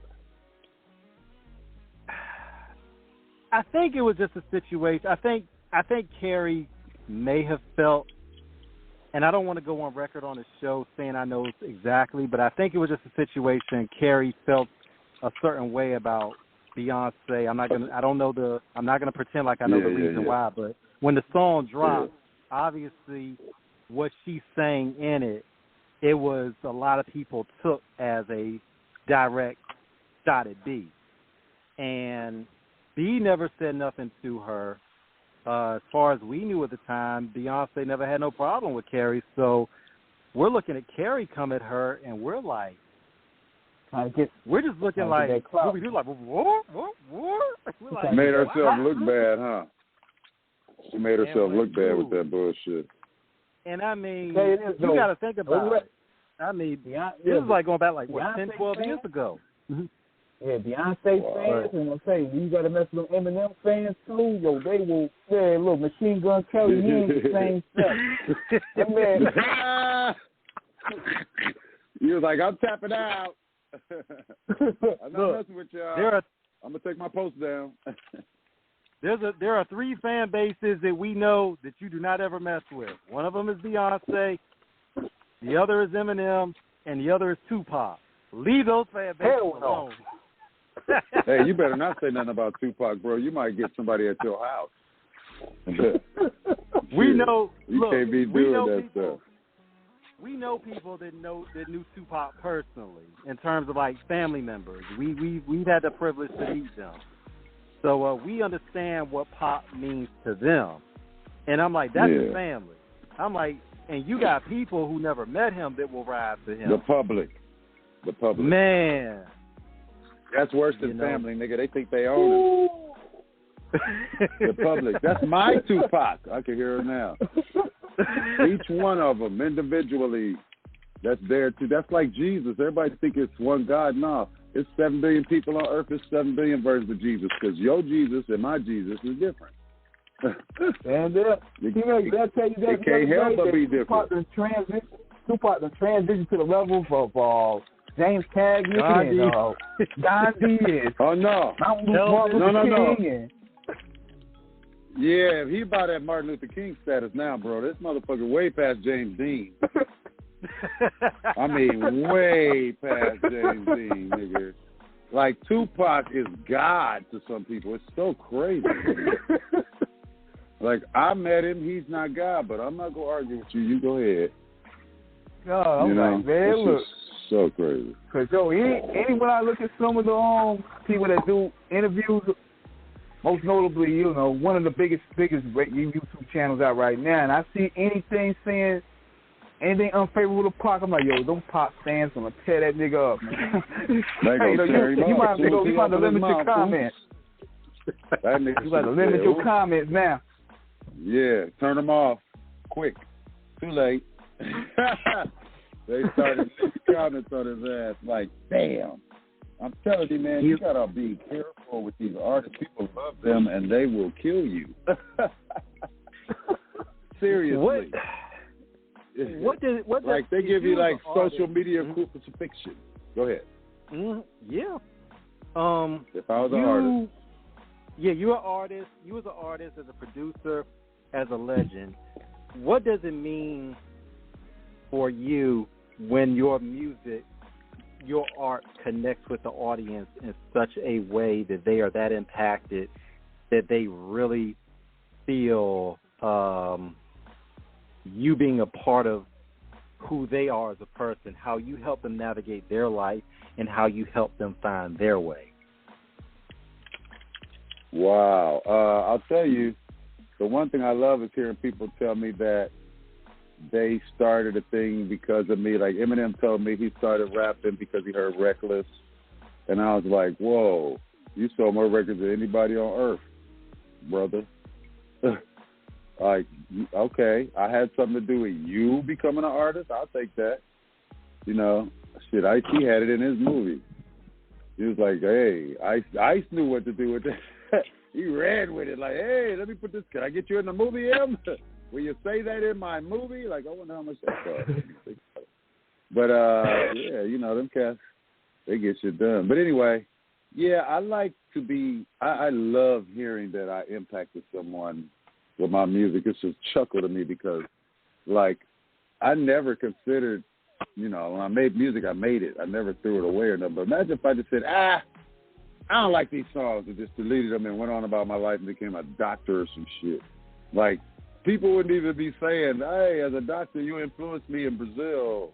Like, as a street dancer, I got off the street and got off heroin and what? Like, it's some crazy stories out here, bro. All beautiful. Like, man, I'm just so happy to have been influential in any form in another human's life, bro, that's positive, without opening my mouth. Like, that should be reserved to your family and, you know, your parents and your teachers. But people tell me all the time, if it wasn't for you, I'm like, damn, for real? What about that class counselor that kept your ass out of fucking jail? What about him? I'll think something like that, too. I'm not being rude, but I just be thinking to myself, when people tell me how much I changed their life, I'll be like thinking, I wonder what the camp counselor did for them. You know what I mean? Like, on my mind, because that person must have helped them, too. Like, they must got a story for their third-grade English teacher. You know what I mean? Like, I love it. So I just want to always be influential in the thought process of a human. If I can help them think better in any way, help their life, that's it. I'm super happy with that. I would like to make money too, but, you know, God feeds you regardless. I found that out again today. Like, you eat. God will feed you, period. Now, you should run a test if you don't believe me. Also, now, Chris, you also, and I mean, that's so beautifully put in terms of you as an artist and as a human being so in touch with the pulse of humanity in terms of really, you know, being appreciative of it, you know, where sometimes we don't always think that some artists are able to fully acknowledge. Like, everybody got upset with Doja Cat, you know, about what she said about she didn't necessarily love all of her fans or feel connected, not because she hated them, but it's like because she's like a lot of them she didn't know. And when she said it, I got what she was saying, because she's like a lot of those people she's never met. But you can't say that. Right. But I was like, you gotta be careful with your fans. Yeah. Because when you say things like that, because when you say stuff like that, they feel slighted because they support you. Right, exactly. And when you don't support them, it's not about nothing but that support. They support you. They buy your records. They listen to your junk. They go defend you against other people. And then you're going to say this? Like, that's wrong, bro. Like I told my friend today, I said, I'm building a community with my group, with what I'm doing musically, with my little package as an artist. I'm going to build a community. My whole thing is based on the same NFT concept of growth in community. Everybody makes money, whole shit. Making shit valuable, make it to where it's profitable for all. It's like low-key communism, but not, you know. But anyway, you know, you just have to, I don't know, I feel like people, when it comes to creativity, be careful with what you say about the people who support your creative efforts. Right. Right. Because then they won't, and then you have nothing, and then you'll be like, "What did I do? Oh, woe is me," and with the bullshit when you screwed up. Don't be mean to people. Don't say I don't love you. You don't have to tell them. They know you don't love them. They just wish you would like them a lot or something they just want to feel acknowledged. They just want to feel acknowledged. Yeah, that's why I do this thing when I'm on my live where I do a roll call and I say everybody's name that's on my live that I can read their name, because I know I like to hear my name when I go on somebody's live. You feel me? Right. And that's really the only reason I do it, bro. I do. It might sound hella benevolent or I'm a nice guy, but nah. I like hearing my name, so I'm going to say other people's names. Why the fuck not? And then guess what? I hear my name every time I tap into a live. It works. Trust me. But that's the one thing about it, I think, King and Chris, that people got to understand. Support costs nothing. To be positive is priceless.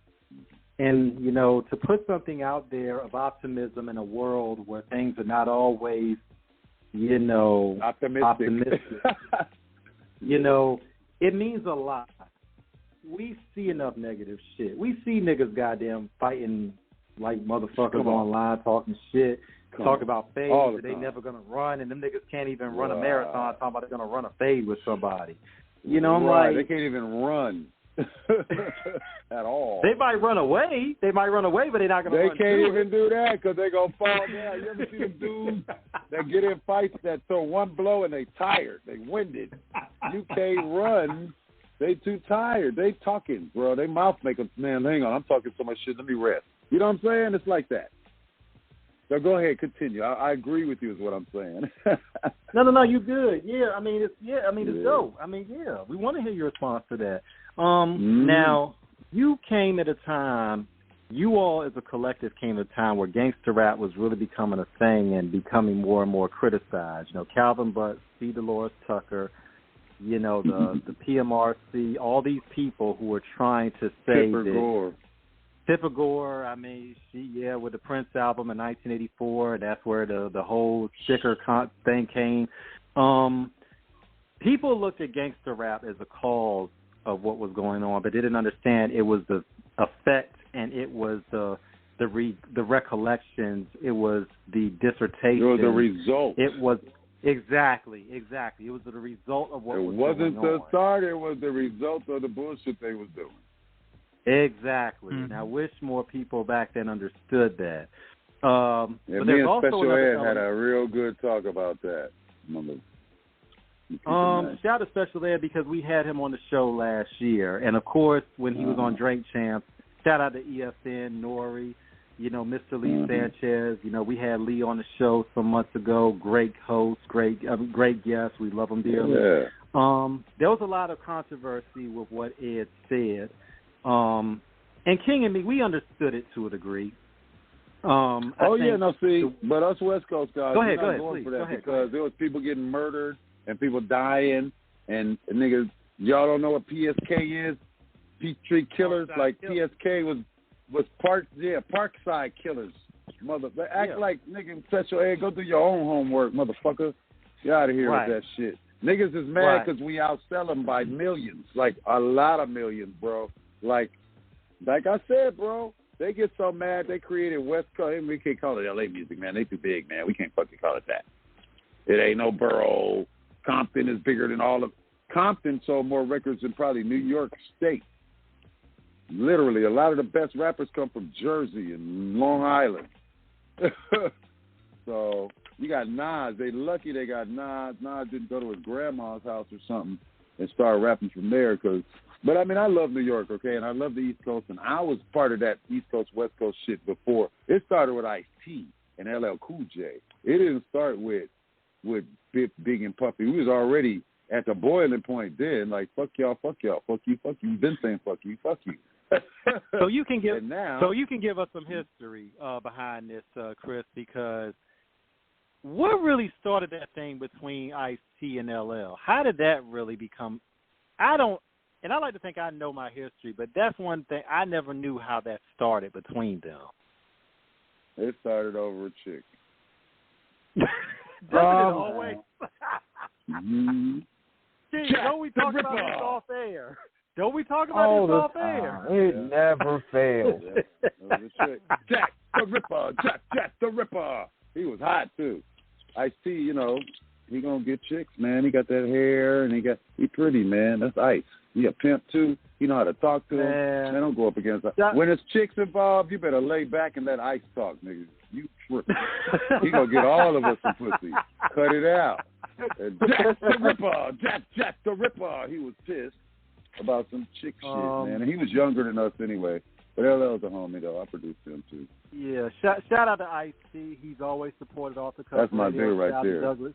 I yeah, got his solid. back. That's my dude. Ice solid guy.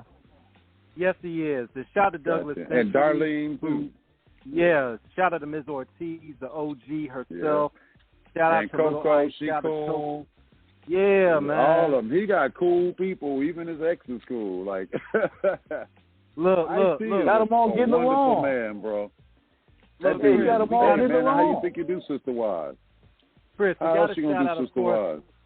Yeah, we got to shout out, of course, his biographer, Douglas Century. We've had him on the show a couple of times, New York Times best-selling author, and, of course, Spike. We got to shout out all of the crew, man. They've all supported us. We love them dearly.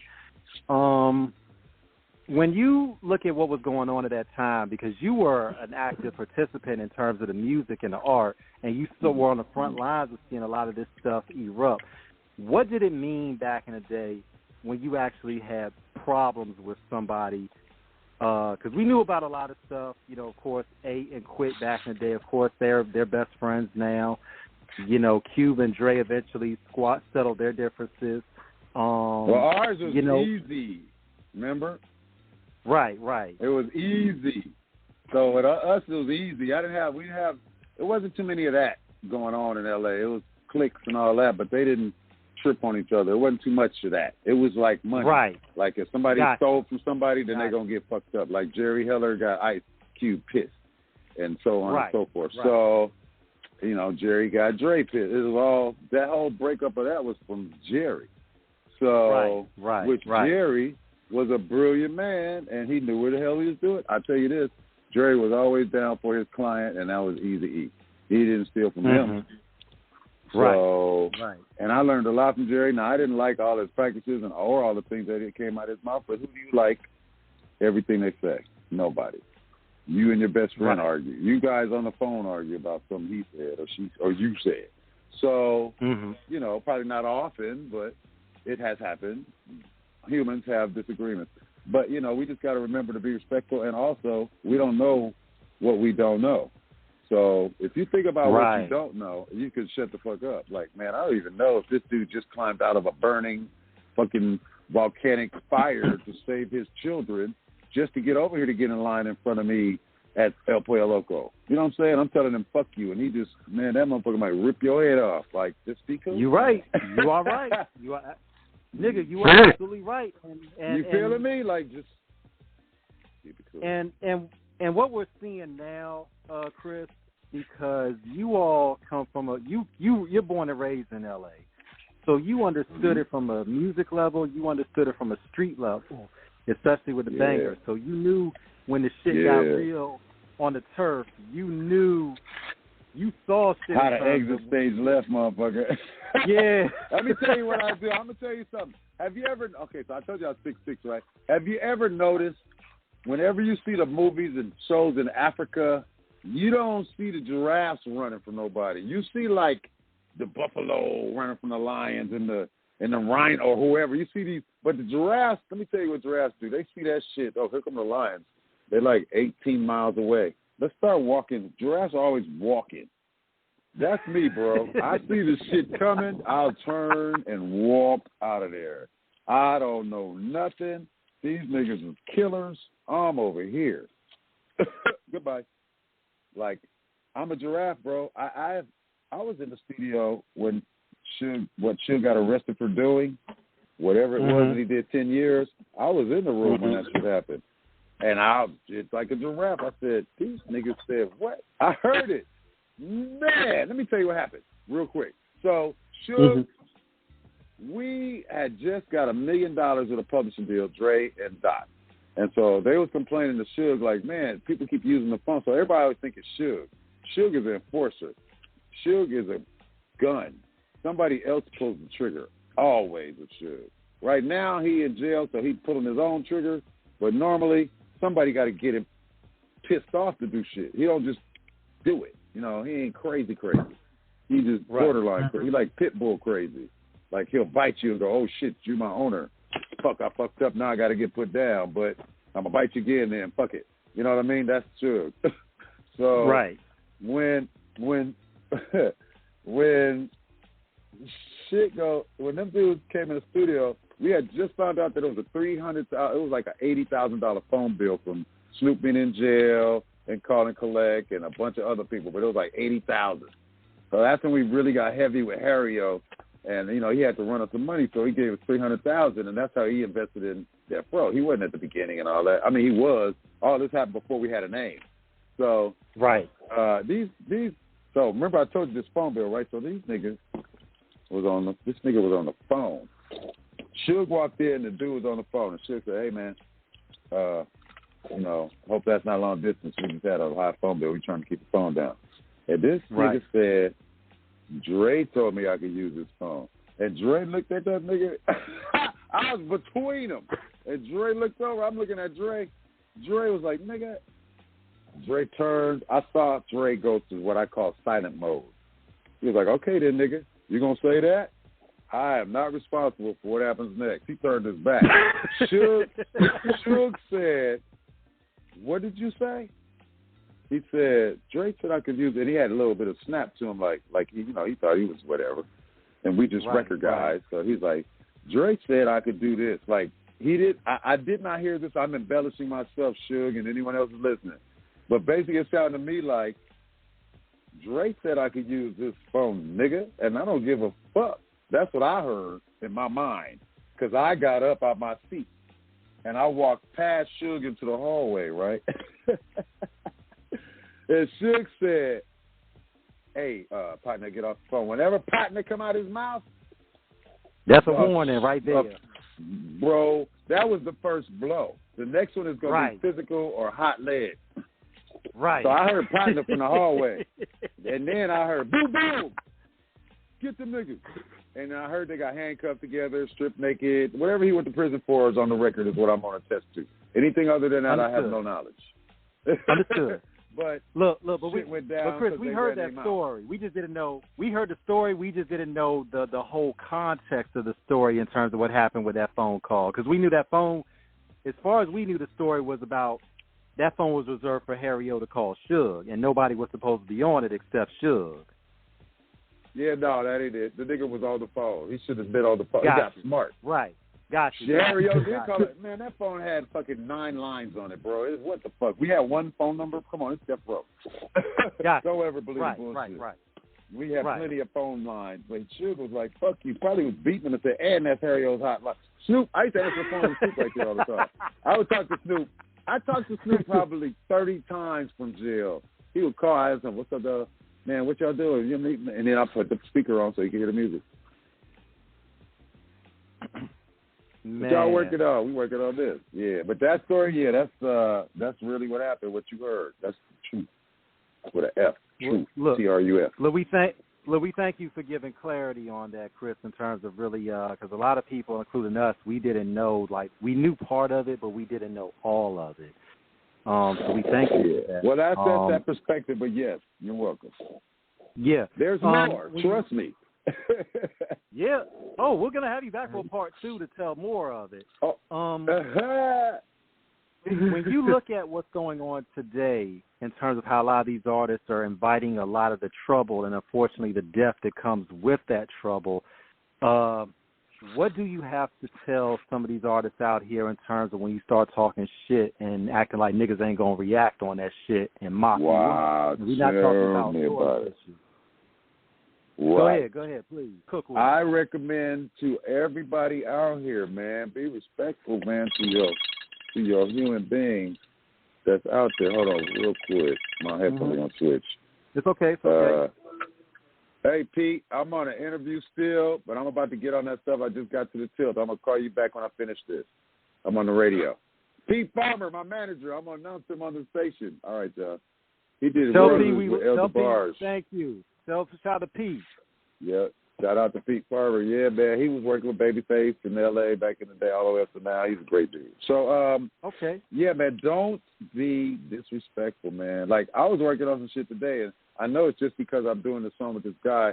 He said something about G-Unit. I just take that shit off, man. You don't even know the G-Unit. Right. Just because you're doing a song with somebody that's affiliated with somebody who don't like them, you don't jump into the fray. Leave that shit alone. Right. But I always recommend to not, because I've been on a lot of battles. Look, man, we got no Vaseline. I've seen cats get their ass beat over playing that record. I ain't seen Ice Cube get beat up. I ain't seen Dre get beat up. I've seen a gang of DJs get their shit broke and hit in the face over that record. Damn. So, yeah, more than 5. So, yeah. But you know, Chris, Uncle Ice has always given the gems of wisdom, and what he said, I saw it in the interview, and I never forgot this, what he said. And he said usually it's the niggas, even if they don't like each other, it's usually not the niggas who dislike each other going to blows. It's the niggas with them. It's the niggas that's with them. Exactly. Yeah, because they don't like none of it, and they don't like them. And half the time they don't like the damn nigga they with because he's flossing and got money. Man, look, everybody that was with Ice-T did not love Ice-T, okay? Let me tell you another thing. Everybody that buys your ticket to your concert is not going there to listen. People buy tomatoes and tickets, okay? And they can throw the tomatoes at you. You motherfucking right. They come prepared with shit to throw at you, okay? They come ready to throw shit at you. Like, how can I fucking sell it anymore? Game right there. There you go. Again. You got say it. That again. They come prepared. They'll buy your ticket and a tomato to come and throw it at your ass. Do not think everybody that buys your record or your music or your tickets is a fan. A lot of them are detractors. They want to see what you got. You know you sound good, so they studying you. Everybody got your shit don't like you. Everybody don't like you. I like you guys. I like you too. Both. We just appreciate met. it. Thank you. But I mean, Thank you. I don't like everybody though. You know what I'm saying? And everybody don't like me. Right. But I'm telling y'all that. Then I like to be out so they know. Well, Glove said he liked me, so I believe it. You know what I mean? They ain't gonna be I'm gone and niggas like, man, Glove didn't like you. Fuck you. He told me he liked you. You can say that. You know. You know what I'm saying? And that's what people. That's why you tell your people that you love them when you can, because they can say, "Fuck you." He said he loved me. I don't give a damn, because that's where you're gonna get the hate. Somebody die and they know somebody you know, and they gonna come with the bullshit to make you feel worse. Ooh, it's natural, bro. They just do it. It just happens, but it happens, and you don't want that shit. So eat a dick, like you know what I mean? Shut the fuck up. But that's real shit, Chris, because this is one thing about we always have, and we've learned this being blessed to do what we do. Like Benny has on his new album, the title "Everybody Can't Go." Shout out to Benny the Butcher and Grizel, Black Soprano Records, all the whole crew, Tony De Niro, Street Soprano. Yes, we're shamelessly shouting out our people. Those are our guys. But everybody can't go.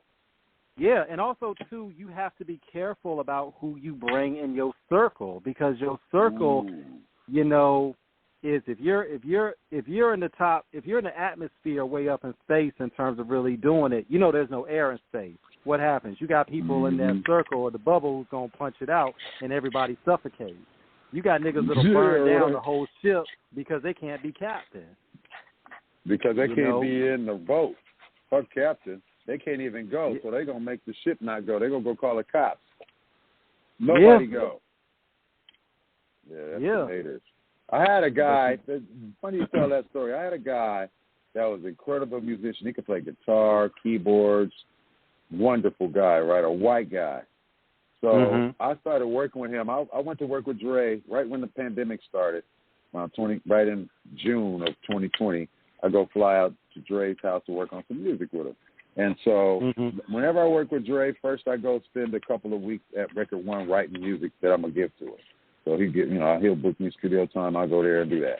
So I always put together a team when I'm working, like see who's fucking with me. I'm a vibe dude, right? So I met this guy, very cool. I loved his work, and the people he brought around me are fantastic ass artists with him. So I was like, cool, I'm fucking with this dude. I worked with him for 2 days, and every night when I would work, Dre would say, what you got? Come up here. He called me at 8 o'clock and tell me to come up to the house, so he could hear what I was working on. And he got a whole team of motherfuckers up there working. So we would generally go up there and whatever. So I'm doing tracks, and he is. He would work on his tracks, get done, and say, what you doing? And I bring my tracks up there, and he will work on them. This dude is a beast. He will work on them, too. So this dude, I bring this guy up here. And so this motherfucker, some kind of way, bro, he poked a hole in the bubble. Only thing is, he the only one who suffocated because I knew how to give my guys space suits inside the bubble, right? So this motherfucker got on Dre's last nerve. He made a suggestion for something, and they changed and went with his deal, and the motherfucker was empowered. He thought he was producing. He started getting up at the board, trying to tell a nigga, oh, Dre, you should do this. Tell him, man, will you shut the fuck up? Man, when a nigga like Dre say that to you in the middle of 20 people, I was like, come on, let's go. And that nigga never. It seems like it takes a lot to get Dre mad. Bro, it takes more than a lot to get him at this. This is Dre the billionaire, bro.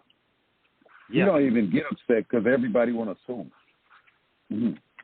You ain't heard him slap a bitch in years. He used to be a bitch slapping ass motherfucker, okay? Let me put it to you like that. I'm kidding, Dre. You're my nigga. You're not a bitch slapper.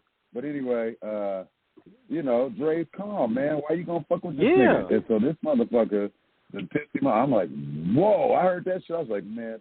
But see, this is how I work. I know Dre. That shit is not for everybody in the bubble. It's for the bubble breaker. He gets fucked up. So when he was getting cussed out, my people that was with me was all scared and shit like, oh, man. Like, they was next. Like, he was going to turn and say, and the rest of y'all niggas too or some shit, right? But I'm back there snickering. I'm acting like I'm asleep, right? I'm snickering to myself. I'm hearing this nigga get cussed out because I told him to shut the fuck up. I said, man, you need to chill, bro. Don't make no more suggestions to shut up. So he didn't hear me, so I let him get this nigga got. Okay, so back in the day, he would have got beat up. Said that shit, and that was the trigger. Dre would have said, nigga, when you shut the fuck up, and that means when this dude get alone, beat his ass. And they would. They would be like, Dre, we can do that for you. And he'd be like, cool. Or not. I don't know what it was. But I know that happened a lot. Like, it wasn't just once. People used to piss him off because they was dumb. Like, people don't know what they don't know, bro. Like, shut the fuck up. You don't know what you don't know. Like, really. And you don't know what you don't know. Fuck what you do know. Yeah. And that's what people got to understand. When you are around certain circles, it's like whether it's a celebrity or a regular person, you have to understand their personality. It's like they're getting to know you just like you're getting to know them. King and me have been blessed to meet a lot of people. I can say on air, Jeezy, Red Cafe, Griselda, Black Soprano family, Benny and all them. I've met those guys. I've hung out with all of them. They know me. I know them. But I always play my position, and because it's about how you handle being in that presence. And not everybody knows You said it, too. You said you know them. Therefore, you also know how to be around them. Right. These people do spend a lot of not knowing. Like this guy did not know Dre. He did not know how to be around him. And he kept running his mouth because somebody didn't teach him not to do that when he was a child. Right. And he had to learn a hard lesson. He learned like a motherfucker, dude. My friend. I was like, nigga, tell him again, bro. He be getting on my nerves too now. But we should jump him now. It's like, now I want to beat his ass. You know what I'm saying? But that's the psychology, though. Because people got to understand that, it is different when you're dealing with people in a certain level of celebrity because they're dealing with the fact that people want to come to them. People come to them wanting a lot of stuff, like Biz Markie, the late great legend, said catching the vapors. You know, and then you got those people. Oh yeah. I will. They catch the vapors. I'm not. I'm not going to mention this artist's name because me and this artist are friends. You know, but I was around him. You know, I was at the show backstage, and then one of his people, you know, trying to start barking at me, and I'm like, and I'm staying calm because I'm like, you know, but I'm like, dude, his artist bodyguard said I'm okay. His manager, his road manager at the time, / bodyguard, you know, they all knew me, so it's like he said I'm good. And here come this guy, right? But this dude, then he had a nigga suit because I'm 6 feet. He was shorter than me, so he got that Napoleon complex. So then he wanted to start barking. And I said, you know, it's like, you know, well, yeah, I'm with the crew here, and I'm like, and I'm just staying calm because I'm like, look, the last thing I want to do is make a bad impression, you know, for your boy, But that's all. But it worked out because I got a kick-ass video of it that night of me and that artist. It's on YouTube. And when I saw that, man, if he would have got crazy, I'm gonna tell you this though. If he would have got crazy, you should have just pulled a Charleston White and just maced him. Charleston White is funny as fuck to me. He all gangster and he got mace. Like, where the gun at, nigga? Where the strap, Mr. Talk? He pulling out mace and fucking butterfly juice and shit, nigga. These niggas I ran with, they will shoot your motherfucking ass, nigga. They ain't pulling out mace. Suge don't pull out mace. I'm like, look, man. I'm like, look, motherfuckers. With them.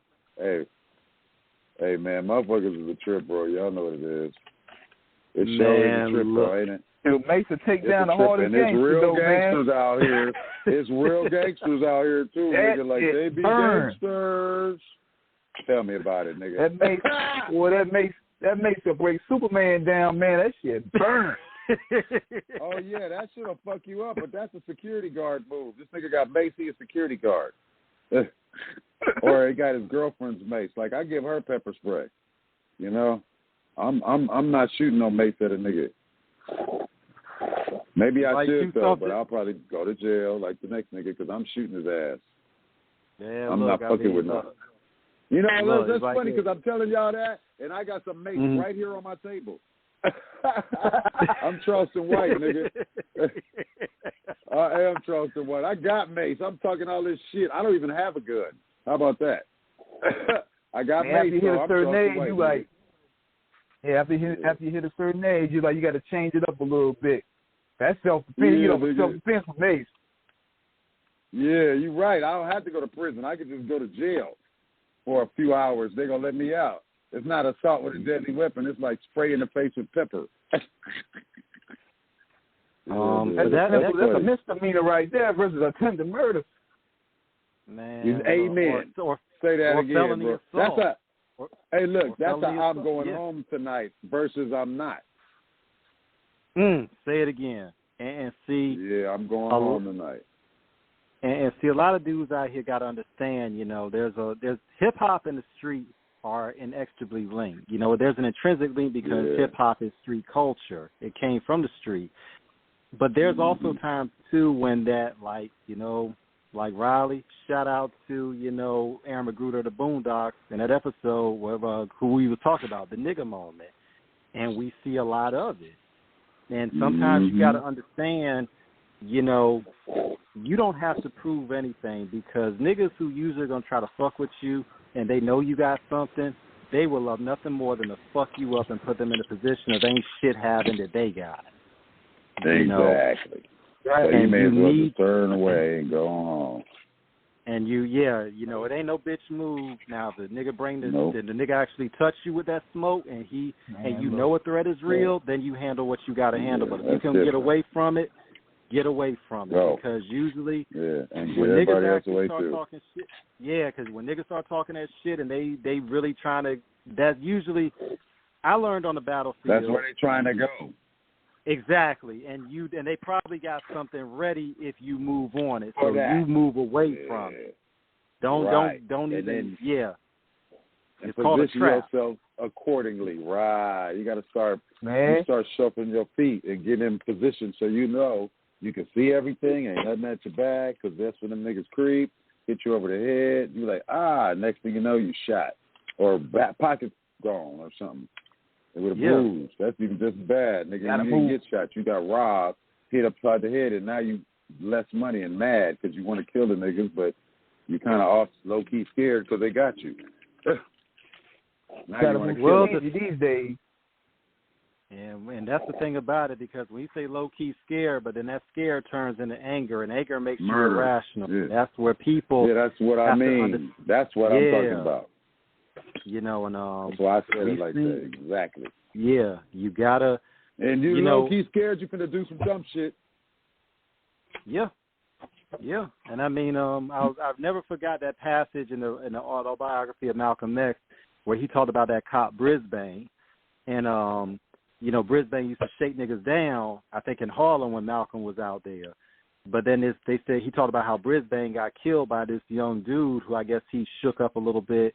And the dude killed him, and the dude killed him, didn't know it wasn't around town long enough to know how bad Brisbane was. But Brisbane did something to him. Yeah, because Brisbane shook him up, and the nigga was like, okay, I gotta eliminate this problem. I'm scared. Yeah, I'm scared. He killed the badass cop who was invincible by the newcomer. Nobody even knew. That's exactly what happened. The nigga to go, oh shit, and pull the trigger and kill the bad guy on accident. And the thing is, and we wanted to ask him questions. And that's the thing people got to understand. You are a newcomer to a nigga that don't know you. So your reputation don't mean nothing because your information is not established with him. It may be with others, but it ain't with that person. So you always tread lightly because you don't know where that nigga from and he don't know where you from. And depending on the situation, that nigga don't give a fuck where you from. They sure don't. And then, hey, don't be scared. And we both gonna get. You ever see the snakes that killed each other? One choked them and the other one bit them. He died from poison. They was dead together, wrapped up forever. Like they got into a fight. Like you gonna kill each other? How about we don't? What? Look, we ain't doing no Mexican standoff in this shit. That's right. But yeah, guys, I think we gotta shut it down because we don't want to cut it. We don't want it to get cut off, man. But we thank you for the bill, man. I'm gonna take it to the ride. I love y'all. Love you's back, man. Yeah, man. Look, Chris. Yeah. You're welcome back anytime. I just hit you on the follow on IG T-Max and VA. Oh, perfect. I'm gonna follow y'all too. I was trying to figure it out. Man, look, Chris, thank you so much for this history. We can't wait for part 2 because we got so much more we got to talk about, man. Thank you. Yes, sir. Best, our love to you and your family. Thank you again so much. Thank you. I appreciate y'all for your time. Take care, gentlemen. You too, man. Thank you. Yes, thank you. You too. Take care. Thank you. All right. 2 fingers in the middle. Twist it. Let's get it. Yeah.